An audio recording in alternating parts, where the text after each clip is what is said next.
ghostly mark. Cobwebs twine and shadows dance in this twilight somber trance.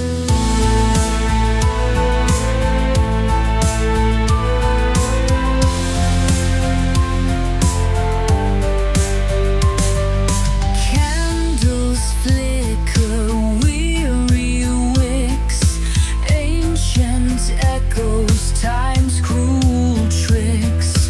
Marble figures, frozen pose, amidst the silent sorrow grows. Whispering shadows, secrets keep in the depths where night meets sleep. Underneath the velvet gloom, guardians of the haunted room.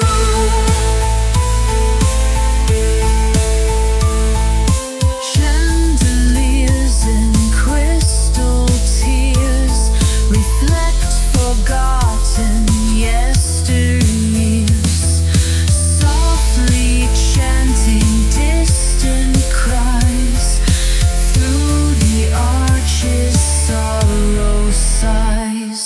Gargoyles watch with stony gaze, guardians of endless maze. Pipe organ's breath begins to rise, filling air with mournful ties. Whispering shadows, secrets keep in the depths where night meets sleep. Underneath the velvet gloom, guardians of the haunted room.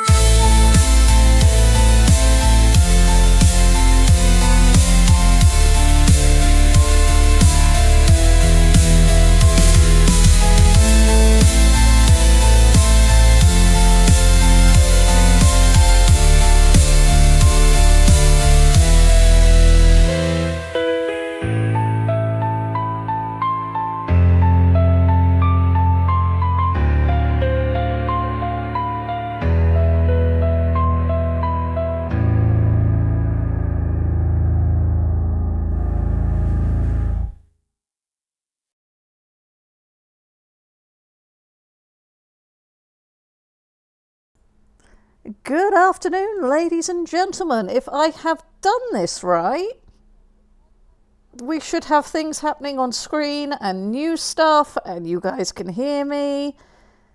I don't think my chat sorcery has worked. I will have to switch over to the other chat sorcery. And the other thing that I need to do is bring in Lictor. Say hi, Lictor. How are you doing? Victor, how are you doing?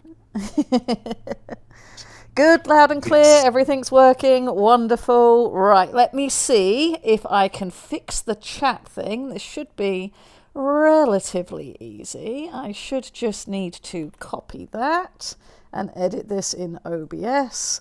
I tried to do a clever, and OBS has gone, no, you may not do a clever.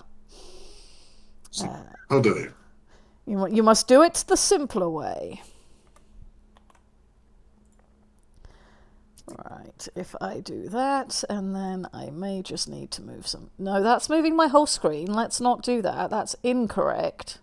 That is not what we're attempting to do here. I just want to move this one, OBS. You can do it. I believe in you. Just this one. And it is not behaving itself. Okay, well, I guess we're not doing chat on screen today. I'll have to continue tinkering with that one and figure out why it is having a strop at me, because this should have been very simple. It might be this. One more try, and if this doesn't work, then we'll worry about it for next time. It did not work. Fabulous. Right, turn that off. The Baron of Derpshire. Welcome, welcome. Swear to God, OBS, if you keep trying to move the wrong things, you and I are going to have an argument. There we go. Right, stick me over there. You don't want to argue. There we go. We'll do that. Right, yeah, I think things are going normally. My PNG was oddly placed because of what should have been on the right side, Night Owl, and it did not work and was not behaving itself, so now we've moved me and I'm over there now. Good morning, Baron of Derpshire. OBS is always a fun time, and as I'm sure most people have noticed over the course of the last week, the secret project I had been working on and alluding to has gone live, and our streamers have been using a whole load of new assets, and I've learnt many things, including how weird Twitch and YouTube are, and the fun and joy of trying to do graphic design when you're... So with graphic design, of which I've done a whole 2 weeks of study formally in my course, because my course was not graphic design based, but I did 2 weeks of study. And then a whole load of supplementary study when Diggs was like, can you do a refresh for the channel? And I'm like, yeah, I probably can do that. With normal graphic design, you're thinking about, you're wanting logos front and center, what's going to catch the eye, what your themes are going to be, how you're going to carry it across multiple things that the company you're working for might use things for. So, whether you need to make coasters or keychains or flyers or lit signage or whatever, you're taking all those things into consideration when you are making something, and they tend to be relatively universal. A keychain is a keychain is a keychain. A commemorative coin is a commemorative coin is a commemorative coin. And then you start doing digital graphic design that's supposed to work on both YouTube and Twitch. Yes. YouTube and Twitch do not like each other. They do not operate in the same sphere. There is no universal niceness between them, and oh god. So that was what's been going on for the last month, with all the things in the background and learning to work my way around certain problems and the like, so that we can do the things that we want to do. But we seem to be obtuse. Yes. For a moment, Red, I have been a paid web designer and designer for nearly for a while. Next time, ping me. Well, it was stuff that I was happy. I know Diggs. There will be next time. I was happy to learn the things that I needed to learn, and to do the bits that I needed to do. And there's a ton of resources online that help with it. But I was like, dang, these are all things that I've never had to consider before. And of course, when everything went live, I was like, I think I've done everything correctly. Everything should be good. We should be fine. I did my research. Everything should be okay. And there was only one thing that had to be tweaked, as Diggs put it up when he was initially rolling the refresh out. And that wasn't my fault, because the original dimensions that I was working with were correct. Twitch had changed them in the course of the time that I was working on the project. So we just put the new dimensions in, and that was fine. But then I had all the joy of learning about GIF throttling, and that most things that you view GIFs through will throttle GIFs down to a certain number of frames per second, including the software that I use to make GIFs. OBS doesn't. So the lovely little rotating red logo we've got up on the top right there on screen, the initial version of that, when people were plugging it into OBS, was acting like, it was trying to achieve liftoff and go to the moon. So I learned about that and fixed that, and now it's moving at a relatively sedate pace as intended. So yes, it's been a fun time. It's been a fun time, and I do hope people have enjoyed the refresh. I know a lot of people are sad that the pants are gone. Yes. Yeah, and we do not have... The pants are not really gone. The pants are just tacked on the hat. I should have made a hat for one of the years that just had underpants on its head, or on the hat. That would have been hilarious. Yes, the person who did the original icons, including our tactical ad repellent underoos, unfortunately was not available, and so we now have hats, because I made everything all match up and brand thematically across everything. And yes, we will always have the pants in our hearts. They're very important. Unless you're Ralphie No Pants, and clearly this is his fault. Yes. Pants are just hats of the ass. Hopes this help.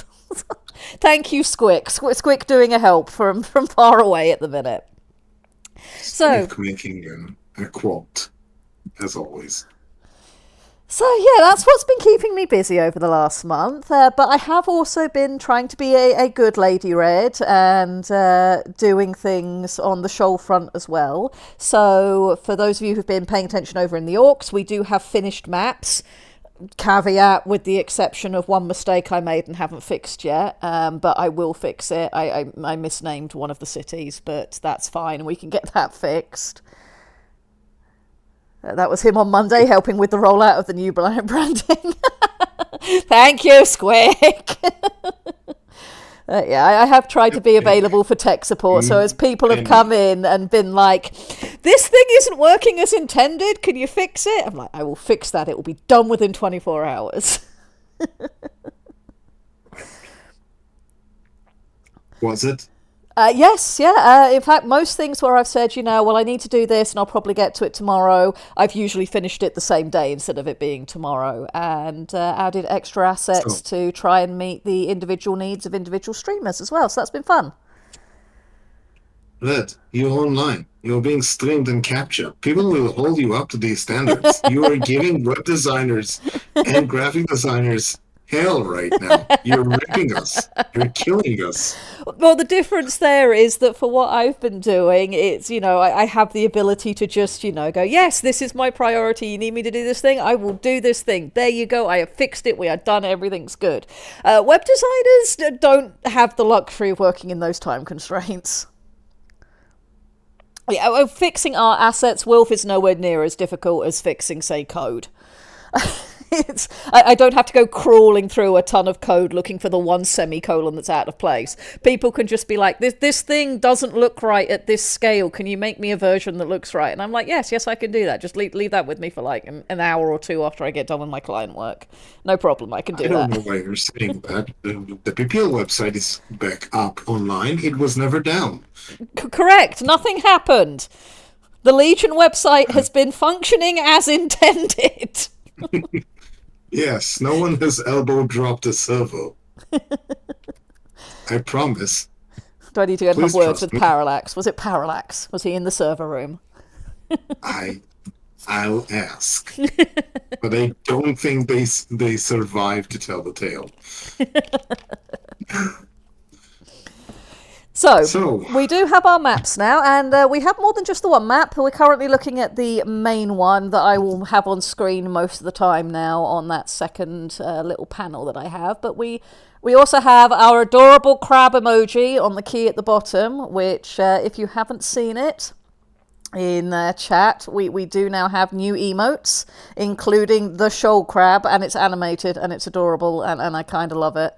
Where is the? There's my little baby. Where is my shoal crab?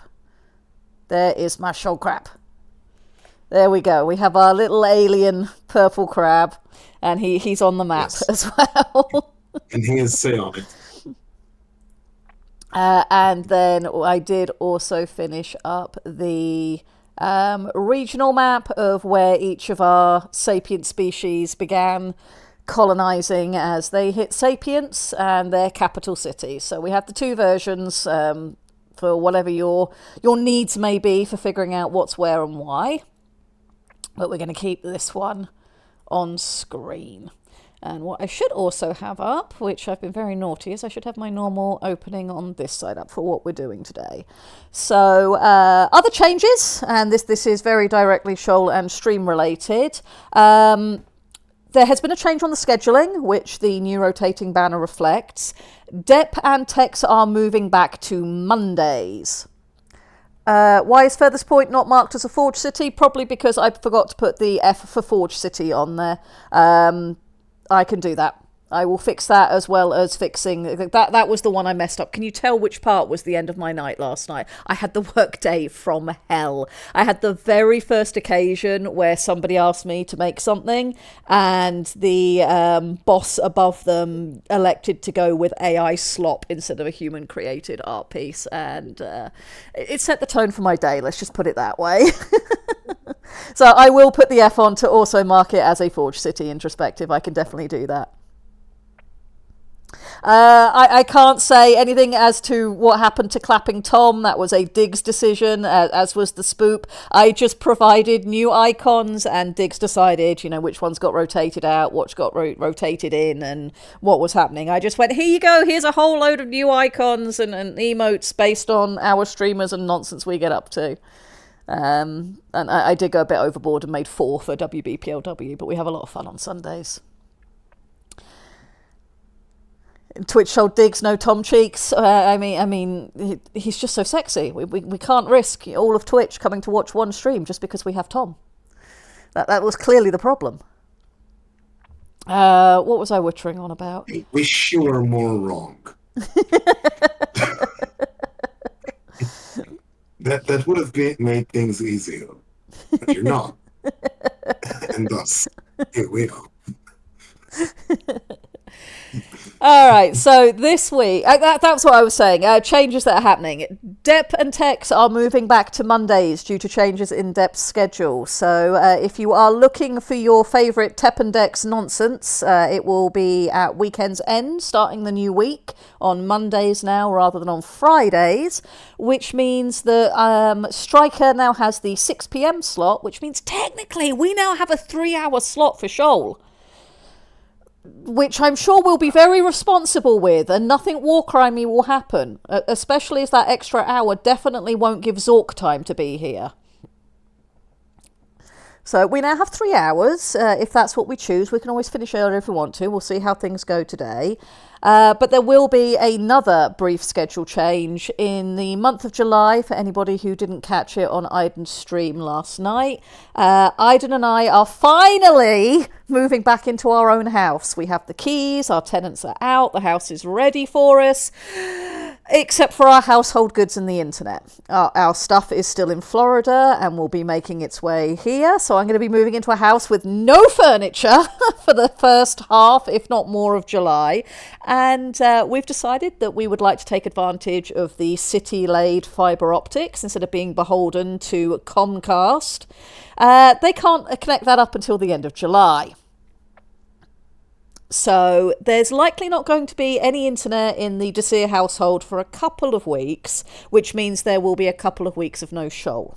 So what I'm intending to do with that time is, municipal fibre is a glorious thing. It certainly is. When we were taken from our house and sent down to Florida by Uncle Sam during Aiden's military service, literally... You pronounce like that, no show, yeah. Literally, the day we were driving away to go south was the day that the municipal crew showed up to start laying the fibre in. So we were like, when we come back, we are having municipal fibre. That's something we are definitely going to do. So that's in process, but they can't get to us until the end of July to connect our house up. So we're just going to have to deal with that.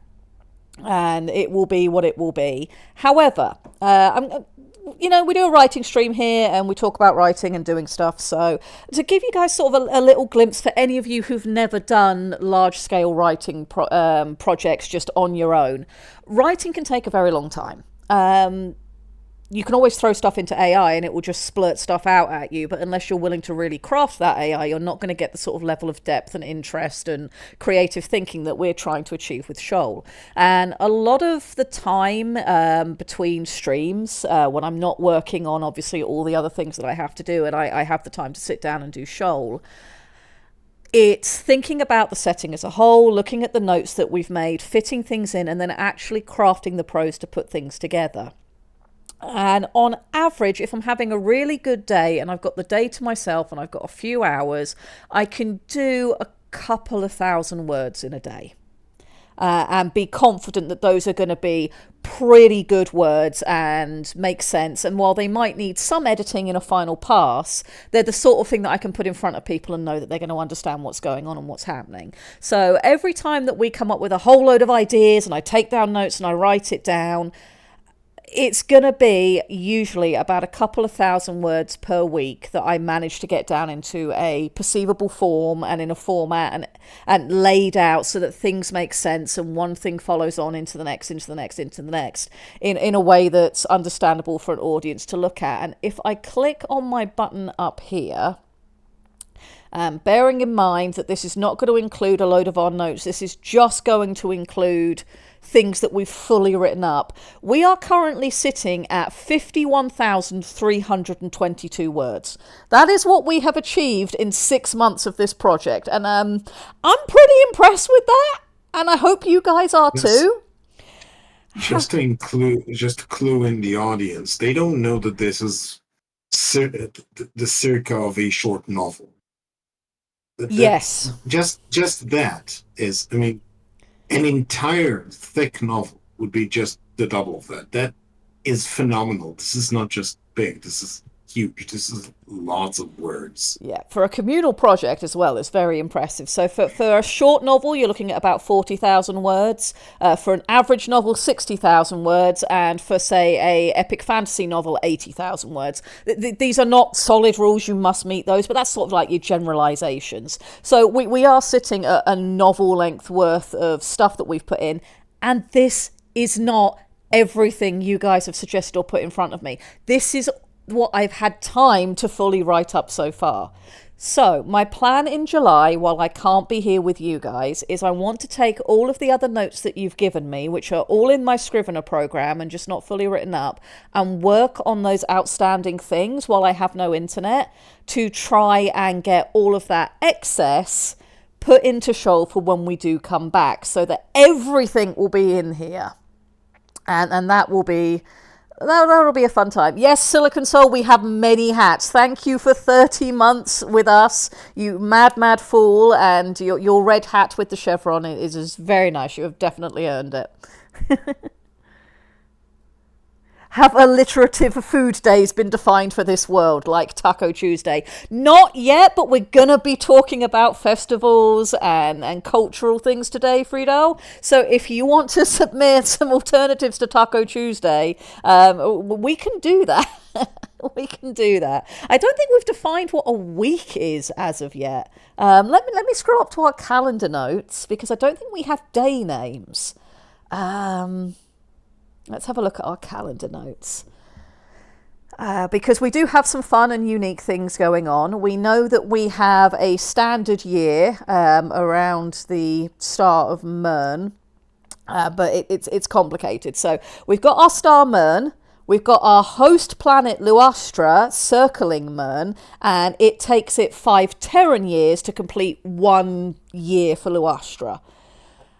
SHOAL, however, is orbiting Luastra, and it orbits Luastra at the equivalent of 1 Terran year. So we decided that we have 4 close years to every grand year, if I remember correctly. 1, yes. No, SHOAL experiences 5 close years to every grand year. That's it, 5 to 1. So I've got some notes for that when we start talking about birthdays, because that was something I wanted to put in, because last week it was my birthday, and we were totally not dicking off and just having a good time. We definitely did some useful work last week, which we generally actually did.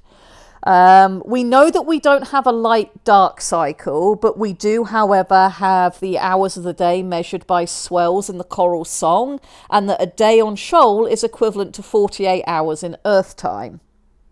So we have the concept of a day, but I don't think we ever settled on what a concept of a week would be, or whether we even felt like we needed one. What do we think, chat?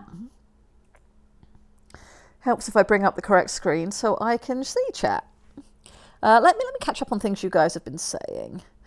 With no furniture, you'll have plenty of room for dance-offs. Yes, with the Beagles. And we have a tennis court next door to our house. And Ceres is obsessed with tennis balls, so it's going to be a time.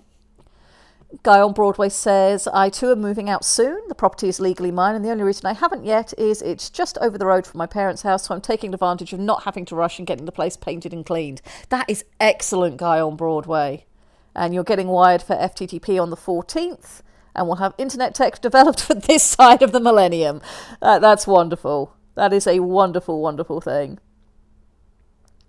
Introspective says we're on rookie numbers, got to bump them up. Absolutely. I'm expecting this compendium to grow significantly by the time we're done with it. And then once we are done, once we have the majority of our setting established, because we can always add new notes to it as things go on, my intention for probably next year is to attempt to write an entire book with you, chat. I don't know how we're going to do that yet. I don't know how I'm going to structure that so that we can. But damn it, we're going to try. We're going to write an entire novel set on Shoal, because the idea of a book that, the accreditation to it is, XXX, a Shoal story written by the Black Pants Legion, the Auxiliary, and Twitch chat. Just sounds ridiculous. And I think we need to figure out a way that we're going to do that. Eric is at his computer instead of watching via phone. Excellent. Good. Night Owl says he thinks things got bogged down with the discussion of how units of time were being defined. Yeah, when we were initially going through that and figuring it out, that is one of those very technical things to try and figure out. So at the time, yes, and I'm really pleased with what we came to, and now it's very easy to describe, but we will need to make the decision of whether we need to have a week or something either. Wilf says, I would say... Pants. You get pants introspective. You get pants. You might get whatchamacallit, pockets. Said pants. But aside from the pockets and the lint, it goes without saying, I'm afraid royalties for things that make money. I tell you what I'll do. This is what I will do. If we write a book and it gets phenomenally popular, then our major contributors who have been here the whole way along, I will send each of you a set of Speedo pants. There you go. There's your royalties. You will get some Speedos. Wilf says, I would say there is nothing in Shoal's nature that would define a week, but neither is there anything in Earth's nature either, and we ended up having them. Yeah, so I think, weeks really work because of the concept of labour. Timekeeping for, labour and having people where you need them, when you need them to keep things moving. And Shoal is an industrial society, especially to make things like the Titans. So I think we will need to maybe have the concept of a week and a weekend. I think that the distinction between leisure and work is essential. Yeah. Especially for a hierarchical society. So we can understand that the week as we know it is a 7 days week with a weekend is a loose concept everywhere. I am still confused about places that are closed down on Sundays, because here everything's closed down on Saturday. And on Sunday is just a regular work day for me. So just to show the very basic distinction, I'm not even talking about places with long weekends. So we need, Shoalies have an idea of management, and week is the reasonable amount of time people can work without requiring leisure is the week, essentially, from a management point of view. And what are temples in our story if not management centers? So I'm having a thought, which is always dangerous. Dear God. I'm thinking, because Night Owl has brought up, organised labour movements and ideas like that. I'm thinking that the current structure of a week on Shoal probably dates to the end of the Forge Wars, when unification happened and things started moving into the modern system that we now know Shoal has. And that maybe a week is 4 days on, 1 day off. 4 days on, 1 day off. And they do also have the concept of taking vacations. Let's break it down a little bit. 3 days on, how many days off? If we do 3 days on, 1 day off, 3 days on, 1 day off, and it just cycles like that. Okay, so this will, at the very least, to humans, will not be very confusing, because this is 6 days on, 6 revolutions of 24 hours, because a single revolution is 48 hours. Yes. So the concept of working for X number of hours and then actually having enough time off at the end of the day before you're expected to come back and start the next day wouldn't be an issue. Eric the is way I see it. suggesting 4 days on, 2 days off, 4 weeks in a month. That would be actually working on in a circulatory of three. I am in no way is biased towards the workings of 3 and 6 as basic numbers. But I'm if not the we can Babylonian make at it all. work as a circulation of 5, that fits better with our other stuff that we've got and will probably be less confusing. Okay. Okay. So why not? You take your 5. The week is a 5-day unit. Okay, with 20 weeks in a small year, we called it. Close year, yeah. So 20 weeks in a closed year of 5 days a week makes 100 days of 48 hours. Don't think that's enough. I think it needs to be 25 weeks to make that work with what the rest of That our would be orbit more is. beautiful. Yeah, I it'll love be cubic 25. numbers. Yeah, it'll be 25. Okay, so 25 weeks of 5 days a week. It will be 125 days a closed year and 600 days per grand year. Okay? Gives you 1 day per 4 days of work Yeah. of complete leisure, while the SHOALies probably have more leisure time per day because they also have longer working periods. Yeah. Okay, I've made those notes. It will get added to the calendar. To answer you, Frida, yes, there are seasons, but they don't work like Earth seasons because of our weird world that we came up with. For seasons, we have them reflected by whether there's light hitting the planet or not. So you have lambent season when there is light, gloam season when it's kind of dusky because the host planet's getting in the way, and then tenebrous season when there's no light because the star is eclipsed by the gas giant. Then we had the tertiary season of Skyfall because SHOAL moves out through the debris rings around its host planet, and then you get a whole load of meteors happening on a measurable basis. So yeah, our seasons are not normal seasons. We have made a ridiculous world over here, and I really love it. I was describing Shoal to Crow earlier today. It was fun. It's Frida, it's even weirder because we also have magnetic seasons, and Yes. these magnetic seasons affect the choral in a significant manner, so the song change. You can literally have the season change by people listening to a different tune in the psychic field. Yes, because we decided psionics would be a fun thing. So yeah, Shoal is uniquely weird and wonderful, and so much more than it would ever have been if I'd been left with it on my own. And I do hope you are very proud of yourselves, chat. And what I'm hoping is that by the time we get to the end of July, I'll have something that's in a format that for people like Frido who are coming in and not as familiar with the 6 months of work we've all been doing on this, they can have a pretty document and just go through that document and find what they're looking for in a pleasing manner. So that's the goal for July. All right, so we've already done some work. We've added some notes on how our weeks are going to work. I will incorporate that, and that will then let us come up with the concept of things like Taco Tuesday, which I'm certain is going to be incredibly important. Right, let me move back over. It's going to be terrifying.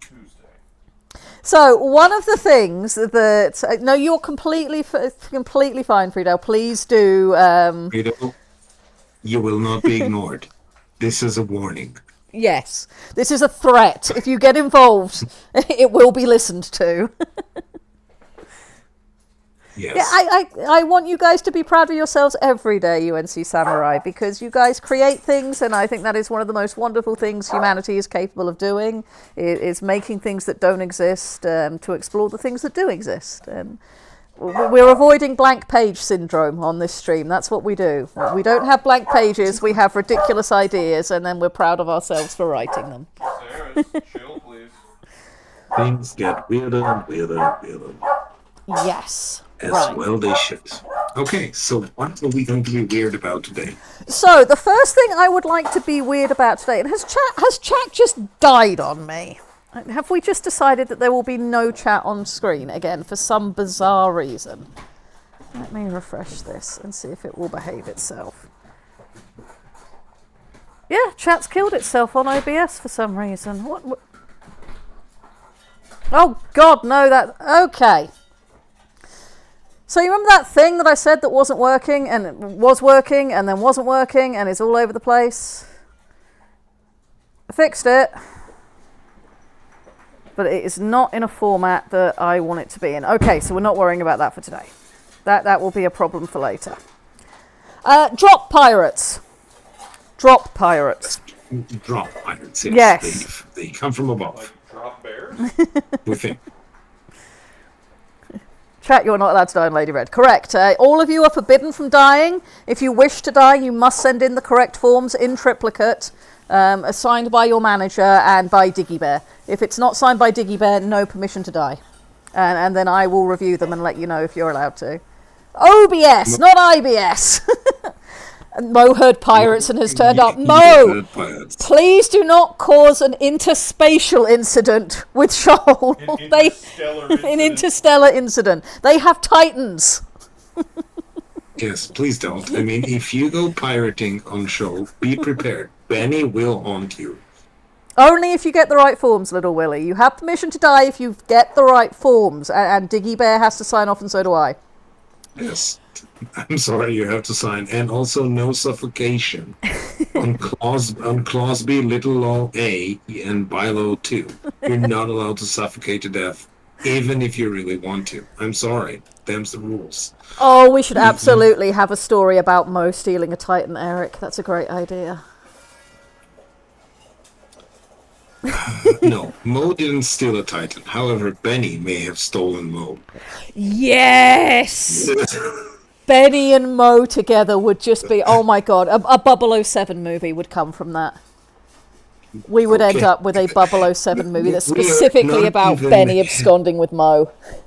We are not even half an hour and 007 is already taking over. Shoo, 007, you crazy radical. Go somewhere else. Mo Benny, Mo problems. Get out, Vareth Ragnar. Yes. Get out.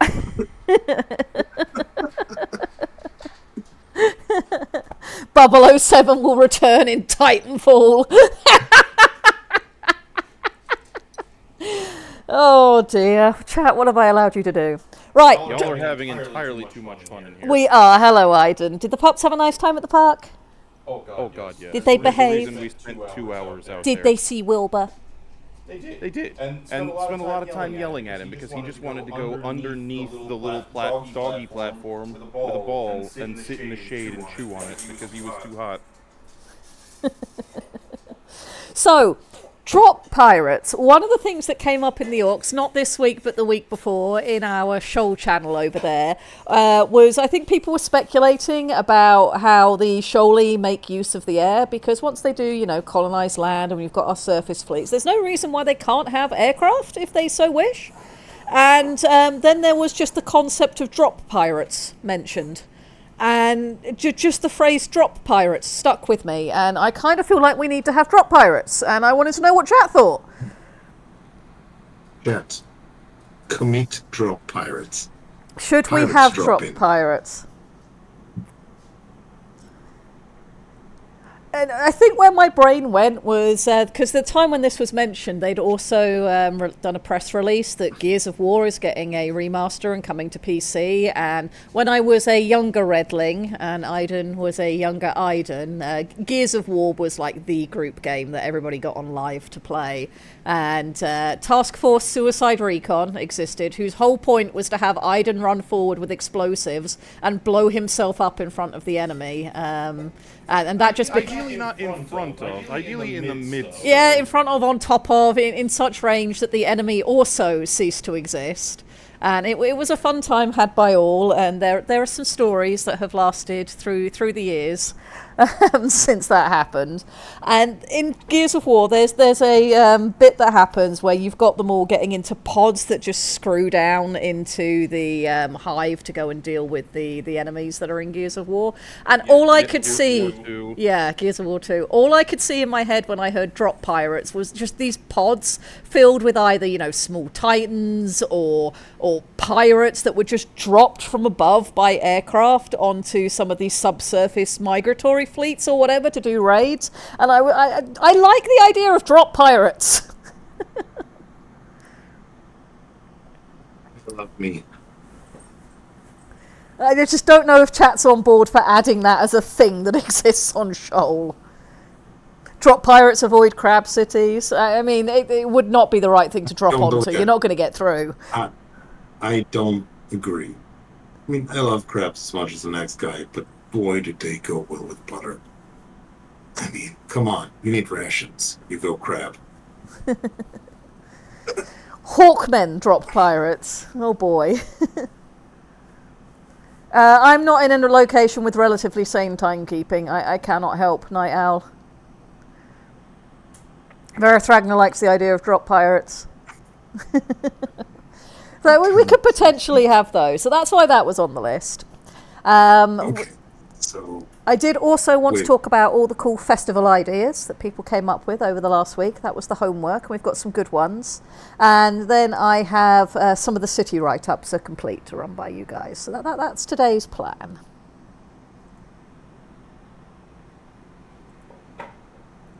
I think we're going for.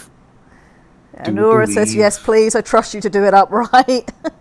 Spider drop pirates. Treat airdrop pirates or troops like we would orbital drop units, given the difficulty of transition from water to air and back. Yeah. If we want to be sensible with it, that would be the good way to do it. Drop pirates wanting to profit. Do not attempt to raid crab cities. I mean, if you're going to do piracy, attacking a full-on city, no matter who it belongs to, is probably not the way to do it. What you want to do is to hit the trade lanes. Hit the migratory stuff, hit the stuff that's not going to have defensible positions waiting for you. I don't think that would just be crab specific. Should we give drop pirates, should we give them their own internal culture that's like the rugby haka that New Zealanders have? I don't think so. No, you don't think so? No, I think that the drop pirates are, if anything, they have the Krieger outlook on life. Actually, you said the Krieger outlook on life, right? Yes. So that makes a lot of sense, because what I was going to bring up was if they're flying around above the water surface, that means the horrible fuck ton of radiation that is the surface of Shoal is a very real, very pervasive threat. So life is going to be cheap, because if any of the shielding systems or other means by which they don't all just cook goes out, then it is a crisis that can and will result in the crew taking losses and horrible other problems. So having the life is cheap mindset, especially when we look at some of the species who have already a very dim look on the value of life based on reproductive rates and life cycle. So having the very it is what it is, if he dies mindset would make a lot of sense. Okay, I think that with that and those considerations, that means that we have basically canonized drop pirates are a thing. Congratulations, chat, especially those of you who hang around in the Orcs. You have invented drop pirates, which may or may not be worse than drop bears. I mean, they could be drop crabs, which... I mean, some pirates will be crabs. So yeah, drop crabs are a thing. So we have decided drop pirates? Yes! Wait, drop pirate crab in a Krieger gas mask. If and that a isn't an shovel. awesome art prompt, I don't know what is. If I didn't already have you doing stuff, I'd be like, Lictor, can you draw this? And they have to wear sick Wonder. hats. I mean, if they don't have a head and a monocle, are they really a mammoth crab? Grab with shovel. I like this idea. All right, so I hear you talking, but you're hearing me scribble. Rise pirates. Oh my god. Using the currents to... Okay. Possibly also rise pirates.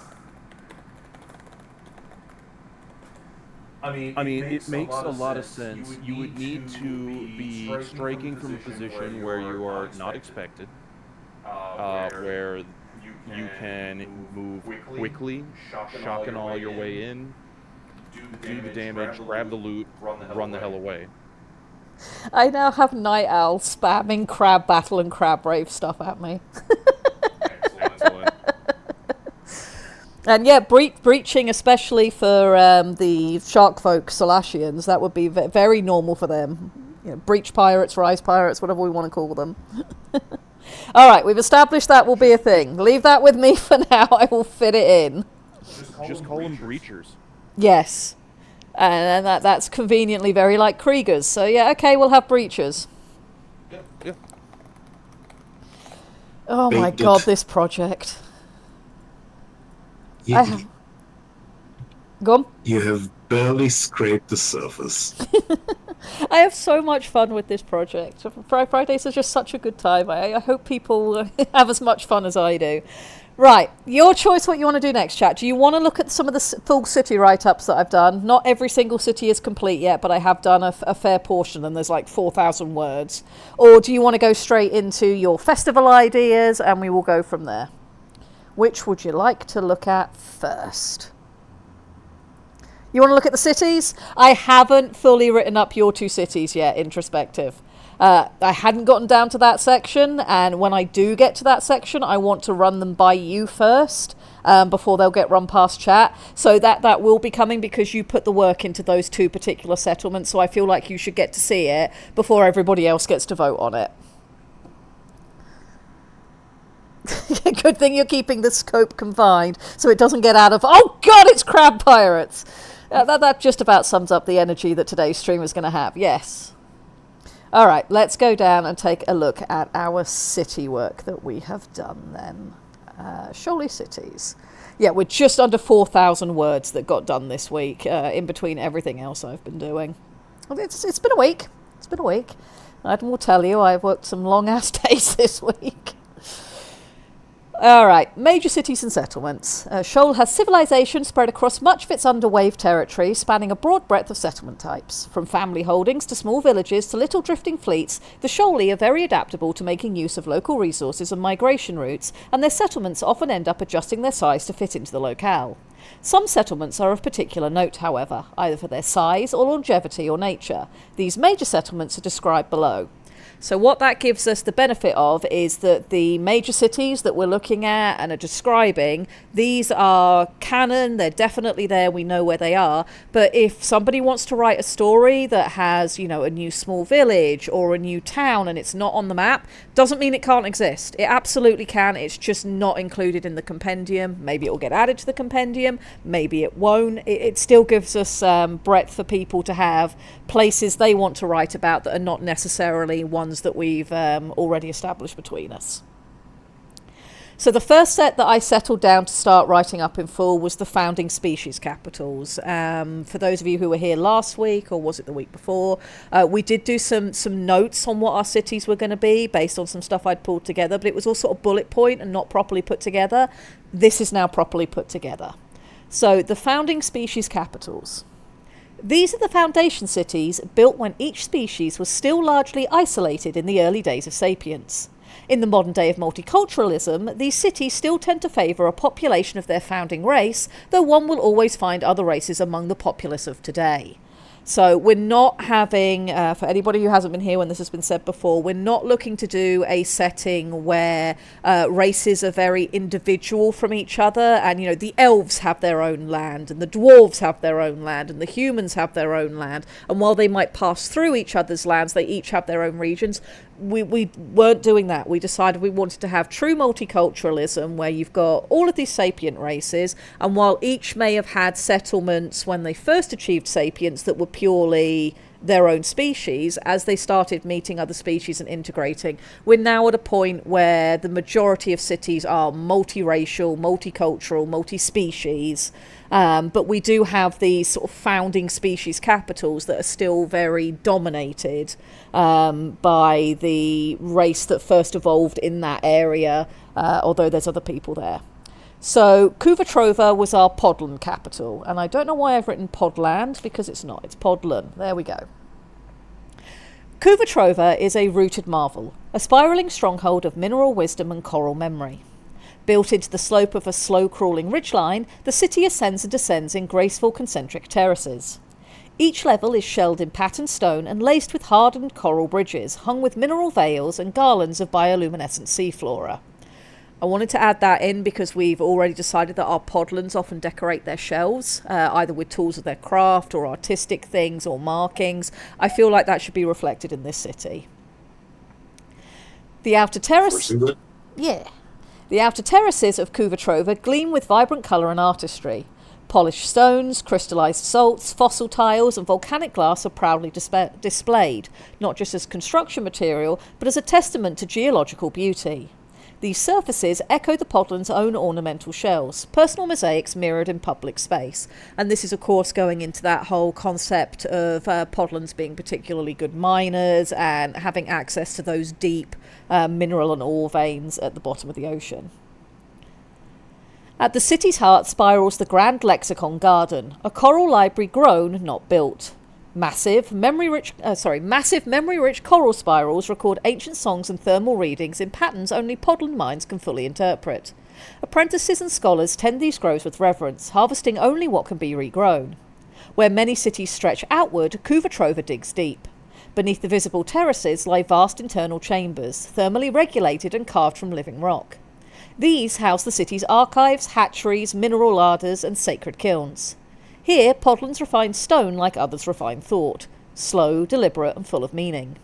Despite its solemn, grounded appearance, Kuvatrova is a place of exchange and elegance. Between the terraces, streamer shells and mineral filaments flutter in the currents. Artistic displays, family signals and even political discourse are rendered in motion and shimmer. It is not a place of haste or grandeur, it's a place of depth. In both stone and silence, Kuvatrova endures. So that is my full write-up I have for the Podland capital. Do we have any thoughts on that, chat and friends in Discord? I have a thought. What is your thought? My thought is that this just feels a little bit touristy. And okay. I would add one moment, and I have a suggestion. Okay. Kuvatrova and the Podlands have been mired in the Forge Wars, if I remember correctly. They were very much involved in it, yes. Add in a scar on the city. A significant. It might be a kintsugi thing that they took the scar and made it beautiful with time and effort. Mm-hmm. But add in the fact that it's not just a shrine to beauty and deep thought, but also a place that has been shaped by a history that has been quite violent. I can absolutely do that, and that makes complete sense. Okay, so that was our Podland one. Yes. No, wait. Let's move on to Haun. So for some of these, I also shortened the names from the original ones we talked about. So one of the things we talked about last week was some of the issues you can have in naming conventions. If you make things too complicated and it doesn't fit the native language of the audience that you're aiming at, it can get very easy for them not to be able to follow what you're talking about. If you are trying to get an English-speaking audience to differentiate multiple characters or places that have, say, Aztec names, which use a lot of X's and C's and T's, it's all going to start to blur together for them because it's an unfamiliar lexicon set out in a way that's just not native to how most people internalize concepts that they're reading. And it's also why, you know, having double-barreled names and the like can start getting it to be a problem. If you've got just the one, and, you know, you've got the one character that has an Aztec name, then even if they don't remember the name for quite a long time, the fact that that name stands out from the others inside the brain, you go, oh, it's the X name, it's the, you know, and you associate that with the character, and over time you come to learn it and it becomes natural to you. If everybody is like that, your brain just can't do it, and you're asking people to do more work. So one of the things that I discussed was in giving some of our places names that we might give them human analogues of that name, of what that name means in human speech, so that we could overcome that hurdle. But one of the things that I decided I would do is just shorten down some of the more complex names that we talked about to, again, reduce that potential for confusion, so that if we do decide to use the SHOAL name for something, it's still usable. So I did have a little bit of a sort of retroactive go over that. My PNG is animating when Lictor speaks too. That is because I am not being sensible and flicking my microphone up, because, again, we're in temporary accommodations and sound works in weird ways here. Once we have our house fully set up, we should no longer have those problems. I am not doing my death voice because I'm not Christopher Lee, and although I've used my death voice when reading to my book club, I would prefer people to always just think of Christopher Lee.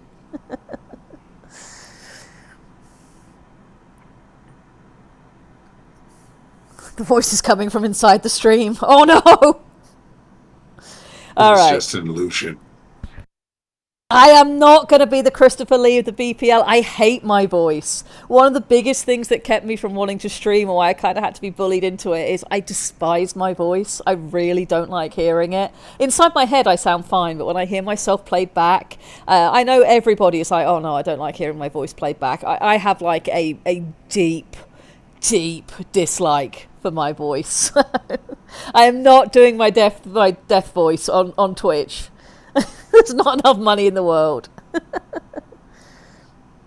Yeah, It's a shame because it was a fun time.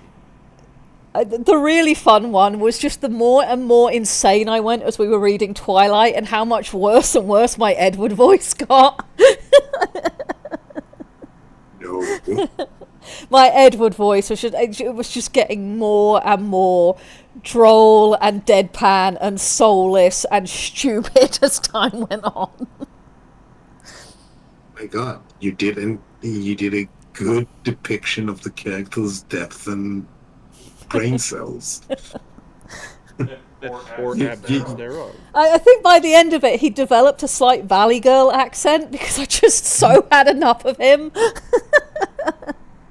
Oh, Gilbert Godfrey reading 50 Shades was one of the most hilarious things on the internet at the time. That was so funny. Oh my god. I would actually listen to that audiobook unironically just to laugh my ass off at him. Yeah, because then it would be a comedy. Just the best way.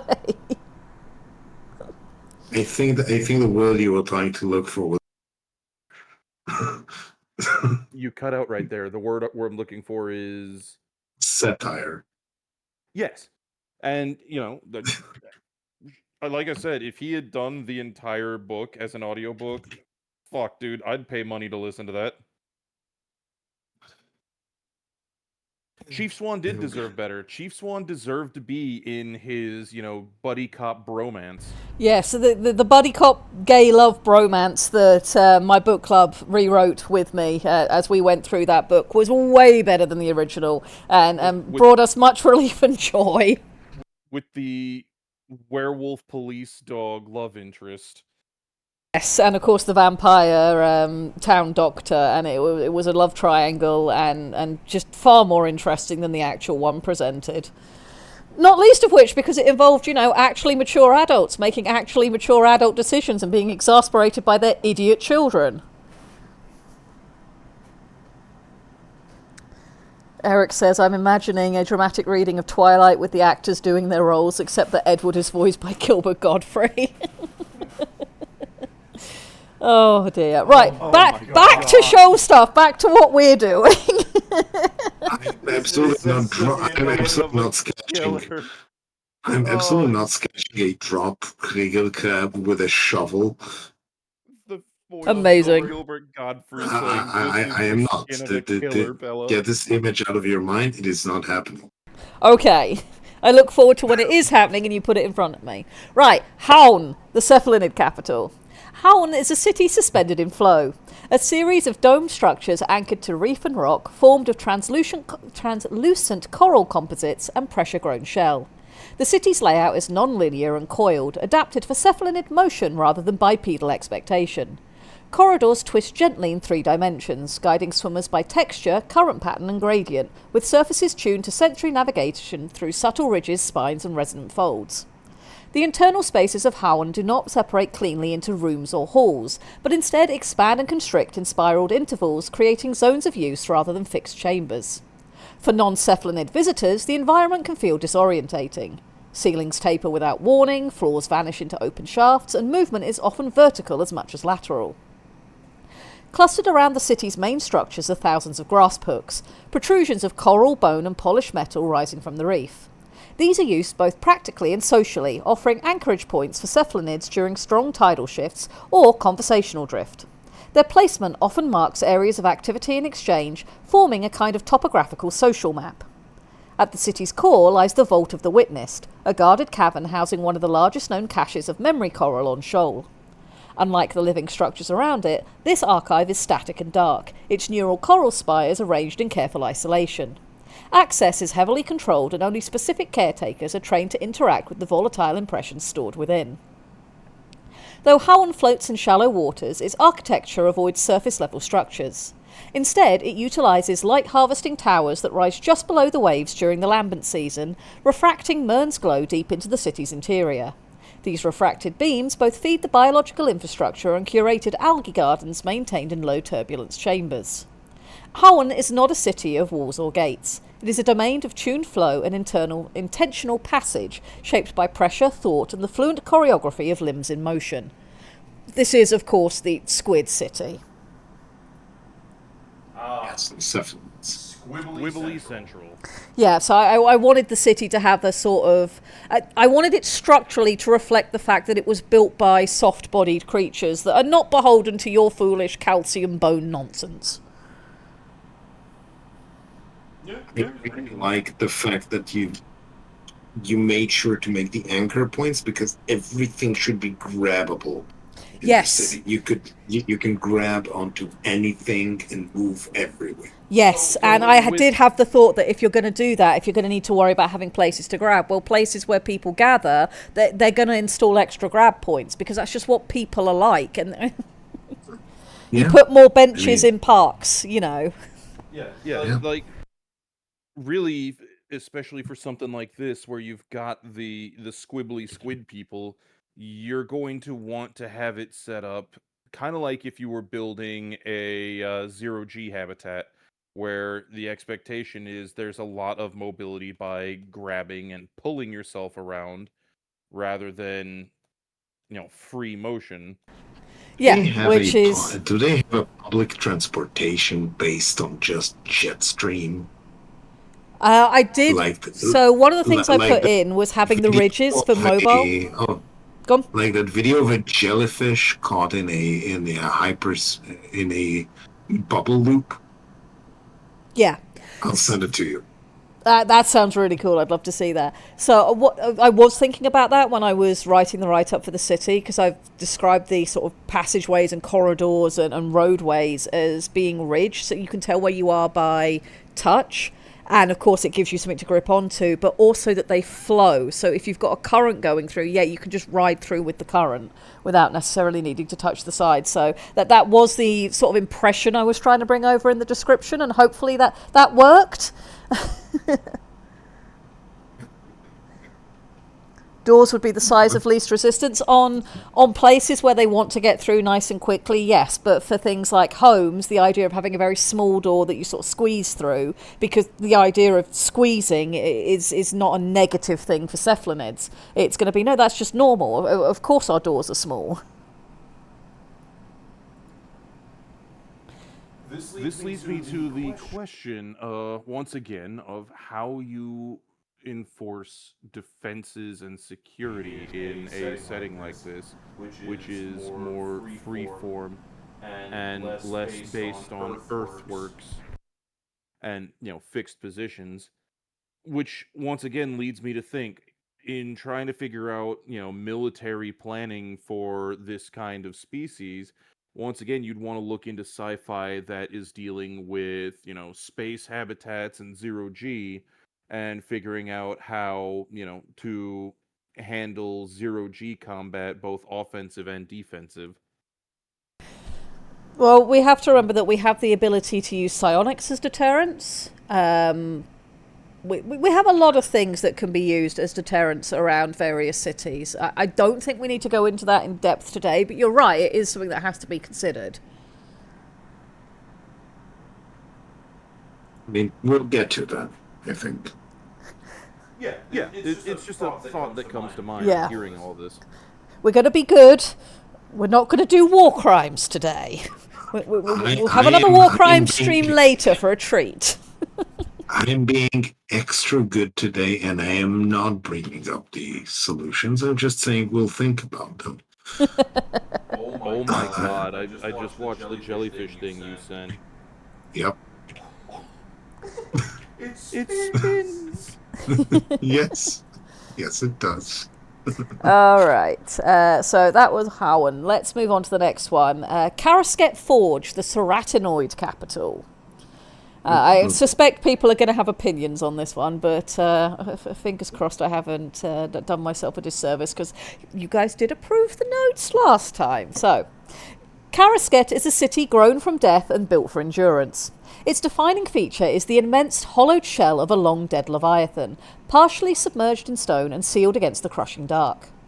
Within that armoured cathedral of bone, the ceratinoids carved the first dry dock foundries, using geothermal venting and native ore to forge metal in open air, a practice that defied their aquatic origins and defined their future. This shell forge, known simply as the Vault, remains the heart of Karasket. Its internal chambers rise through nested layers of scaffolding, gantries and lifts, all reinforced with blackened alloy and decorated only with etched records of labour and lineage. Most of the space is kept dry, hot and functional, with heavy gantry arms and tram routes for hauling hull plates and raw coral. The earliest Titans were born here, shaped with rough precision and an eye towards lasting purpose and not beauty. The city itself sprawls outward and upward from the vault in tiers, clinging to trench walls and suspended by colossal pillar forges, each rooted in mineral seams and volcanic stone. The deep dwellers dominate the lowest levels, where gravity and pressure are most intense, a realm of smelters, blast kilns and silence broken only by the ring of stone on metal. Higher terraces house pressure-shifted platforms and docking layers of visiting allies, tradecraft and shallow water bloodkin. Karasket does not centre its knowledge, it distributes it. Coral libraries are embedded across the city's span, in central workstations where labour paths converge and at rest points between lifts. These are record chunks, practical and partial, ensuring no single archive holds dominion over all knowledge and the loss of one does not diminish the records of the entire city. Mundane coral is often burnt or scored for protection, readable only to those trained in the forge chant dialects or the tactile notation systems passed through clutch lines. Every element of the city is exposed but armoured, a reflection of ceratinoid life. There is little ornament here beyond tool marks left on purpose or the ritualised scarring of support beams to honour disasters survived. Structures are built to last, to be rebuilt, and to be known by the damage they've taken.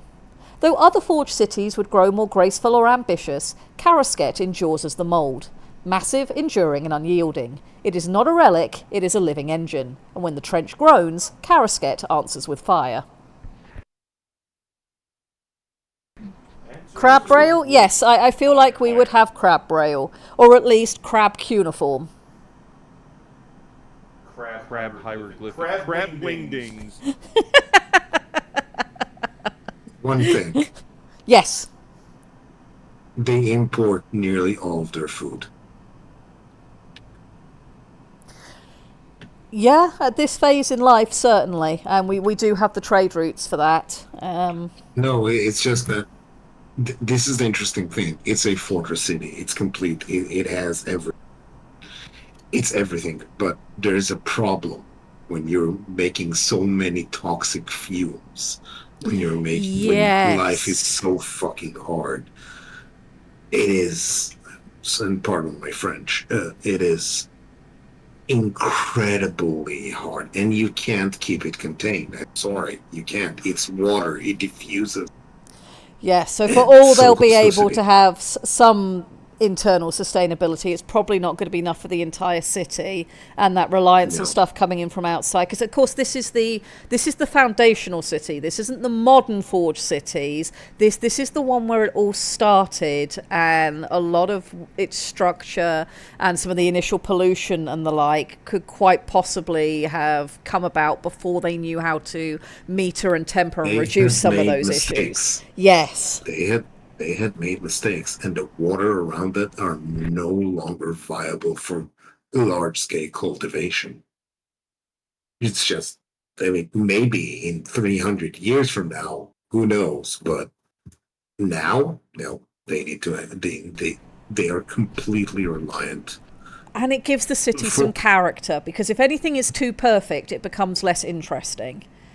exactly. Very much so.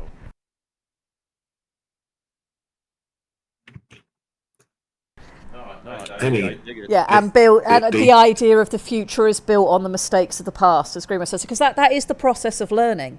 And as the foundational forge city that all of the later forge cities would come from, I think having that built into the city's very structure does make a lot of sense. It makes it So interesting. explains why they eat other crab. And of course, the other thing is, if again, kind of drawing in the real world parallels, the earliest major industrialization, it did scar the land around the cities that industrialized so heavily, making those cities very poor for ability to wield agriculture as a Yeah. local means. Yeah, we'll pop that in. Eric, I think last time when we were initially discussing the notes for this and we postulated all that through chat, the decision was that it's believed to be the shell of the dead god Amemnorite. I cannot speak today. I have no abilities. Amemnorite, there we go. But that there are others who debate that it's one of the children, and others who debate that no, it's not completely. Aiden's a little quiet. Aiden, why are you quiet? You shouldn't be. I have no idea. I know that your mic is a little sensitive today and picking me up. I'm trying to flick it up as often as I can possibly do so. Yeah, no, I get you.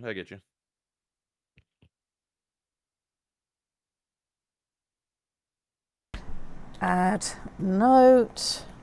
Has to import food.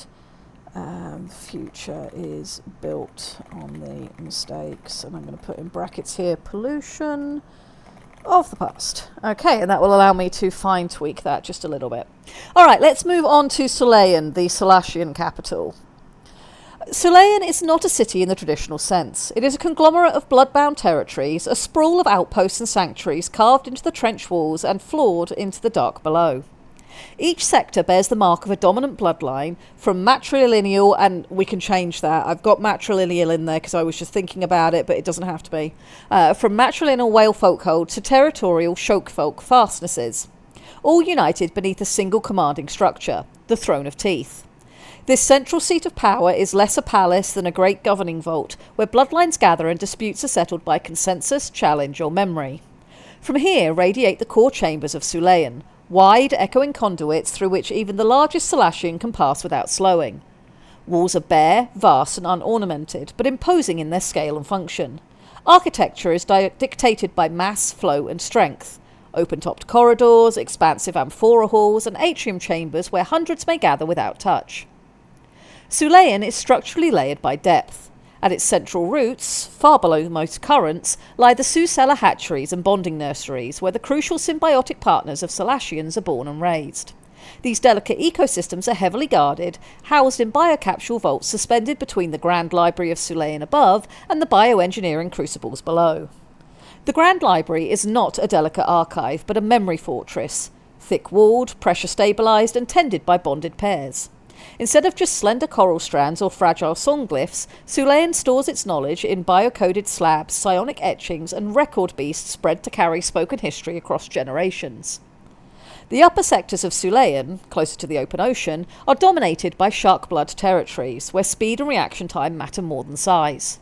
Structures here are often perched near current vents and cold stream ridges, ideal for patrol and pursuit. In contrast, the deeper enclaves of the whalekin are more static, echoing with infrasonic resonance, built for meditation, legacy and defence. Each region is semi-autonomous, specialised and shaped by its founders. Despite this fragmentation, Sulayan functions as a whole. Shared engineering, memory bonds and interclade rituals bind its people into a rough but resolute coalition of might and necessity. There are no tight passages here, no dainty buildings or low ceilings, only immense architecture that obeys the truth of Solatian form.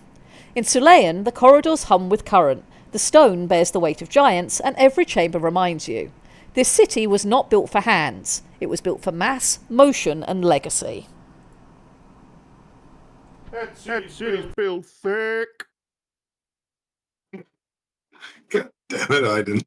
You're welcome. I couldn't resist. I can't help but always note the part where we need to add in for the bioforgers and the massive giants. There's one more reason for this to be spread out so far and wide. And what's that? Not just their size. They need food.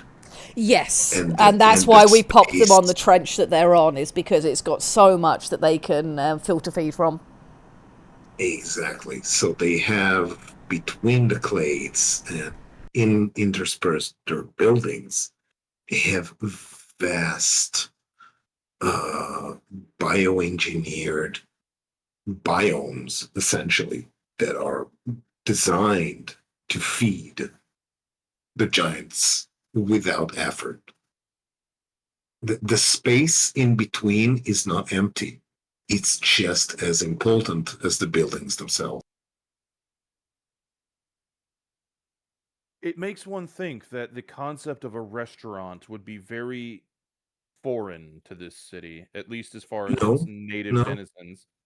Access to a specific biome where you can sift through a specifically resonant krill or whatever's that they eat, just an enclave with a particular refinery. These guys bioengineer their own hands over generations. So you think they can't refine their wine? Fair.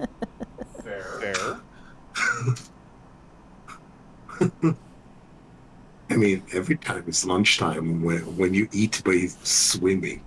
So I think whales can probably do more than just filter feed, but it is definitely going to be part of their thing. Because we came up with so many good foods, and the whales deserve to have access to more than just krill. What were you going to say, love? That's true. This leads me to wonder, and, now I have a distinct curiosity. What do the slums of each of these cities look like? Like, what does the whale slum look like, where the poor members of society dwell?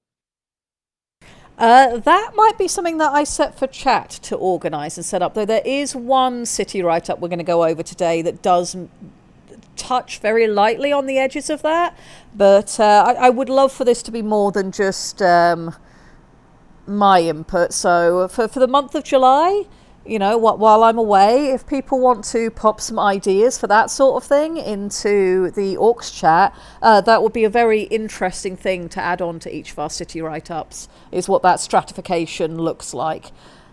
Introspective. I don't know if I agree with that statement. Slums can be incredibly efficient, because that is habitation space that is more densely packed than the more affluent areas. So, with their population growth being the way it is, And the word because slum doesn't have to mean necessarily, Skid Row in LA. There's a range that the word slum can fit into, and what it can refer to, whether it's, access to food, access to sanitation. There's all sorts of different things that can define what makes an area the slum of a given city. So I would very much be interested in seeing the creative ideas that chat might come up with. So that might be our homework for the next couple of weeks, is to think about that sort of thing. I'm not thinking slum in the nursery sense. I'm thinking in the sense of where the poor, the ones who, for one reason or another, do not fit in with society or just have not had the ability to thrive like the more capable, productive, or just lucky members of their culture are. So, I mean, unless they are like hardcore turbo communists where everybody is equal in every respect, you're going to have stratification of culture. And with that, what is the difference between a affluent, wealthy, or well-connected crab look like versus the crab bum who's just a couple hits shy of complete burnout from froth that is only barely capable of fitting into society? Yeah, and no. I think this is homework. Yeah, no cultural group of any kind has every single individual fit it. So although we do have this sort of general idea that a lot of crabs are efficient and work-minded and etc., you're still going to have, your crab who doesn't want to work in the mines and wants to be an artist, or your crab who's addicted to drift, and the same for all the other species as well. And when you have those misfits, for whatever the reason they don't fit in, how does a society or a town or a village or whatever deal with those anomalies? And there's always anomalies. So I'd be very interested to see what you guys come up with as ideas for how each of our towns might deal with that. And I will get the town write-ups put up before we lose internet for July so that you guys know what you're working with. Right, let us look at the Latical capital, Tiers, and see if there's any notes we need to add on to this one. And then that will be our foundational cities out the way. And maybe we'll take a break with our festivals before we move on to the other city write-ups. Yay, festivals. Especially since it's already much time. But you weren't here for this. We now have a 3-hour slot, not a 2-hour slot. Because Teppendex have moved to Mondays, and Striker's not due on until 6. I love that Teppendex is still a Yeah, I have just decided that's a thing, yes. All right. I fuck up the names once, and it becomes a recurring Yeah, you make mistakes and people remember it. That's how we got Num Milk. All right, Tiers, the Latical capital. Tiers is a city without borders, a reef courtyard sprawl that dances between sea and sky, stone and coral, past and flux. Built in a slow spiral around a luminous coral pillar, the city rises and dips with graceful irregularity, shaped by flow rather than formality. Its pathways curve like currents, its towers lean into the wind, and its plazas bloom with coral gardens that shift hue with the tides. No part of Tiers is entirely above or below the surface. Walkways dive and surface again like eels in play. Homes are grown partly of reef stone and partly of biofabric that sways with the tide. Surface platforms dot the outer ring of the city, flexible, buoyant, and able to sink beneath the waves when danger approaches from the sky. During meteor season, the upper courtyards vanish, leaving only foam markers and quiet shallows above a thriving understructure. At the heart of Tiers is the coral pillar, a radiant vertical reef of symbiotic coral whose glow can be seen kilometres away. Rather than serving as a vault or fortress, it is a navigational and ecological anchor, feeding both the coral gardens and the Latical love of dynamic space. Waterfalls run through some of its hollow cores. Others host communal spaces, training channels, or floating galleries open to tide and sky alike. Tiers thrives on motion and accessibility. For every vertical shaft a Latical might swim through, there's a ramp or treadway for those who choose to walk. Buildings are multi-level and multi-orientation, favouring swooping forms and archways that serve as both shelter and perch. Gardens aren't merely decorative, they filter water, harvest light and shape space, growing in layered bands along walls and ceilings, responding to movement like kelp in a drift. There are no true gates in tiers. Entry is a matter of alignment. You join the current and ride it in. For visitors from more rigidly structured cities, its layout is maddeningly organic, seeming to rearrange itself depending on tide and purpose. For the Laticals, this is only natural. A city must breathe, must grow, and above all, must let you choose your path through it. This is not a capital that looms. It entices, bends and welcomes, twining through reef and light like a creature in its prime. And like the Laticals who made it, it crosses every boundary with grace. So my thought with this city is that I wanted to really have it reflect just how versatile the Laticals are, and sort of employ some of the Japanese idea that if something breaks, let it break and rebuild it. Let things flow and breathe and change because of, one, where the city is, and just two, how I feel that the Laticals would approach life. But I'm very interested to see what you guys think. Wacky waving inflatable tube city. Oh my god. Not wrong. I want you to be more wrong. You put those words back in your mouth, Baron of Derpshire. No. Leave them floating. Maybe they'll float away. Cookie Mama. No, we haven't talked holidays yet. No, we decided we would start with some of the city stuff. We're about to have a break to do holidays and festivals before we do more city stuff. So you are just in time, Cookie Mama. Also, Aiden, Yes. observe. What am I observing? Oh, You will see. a thing. Oh boy. Oh, Yes. Okay, so Lictor is working on a thing. I can't wait for you to see it, chat. Cookie is never late, nor is she early. She arrives exactly when she means to. DFA. Oh, no. Cookie doesn't arrive exactly when she means to. Cookie's lost again. That's Cookie Cookie arrives whenever the hell she can. You're not wrong. Alright, so it seems like in general, you guys are all okay with the write-ups other than the notes that you want me to add on? I like I like the Latical City. It has food, it has light, it has motion, they don't need to have a lot of industry.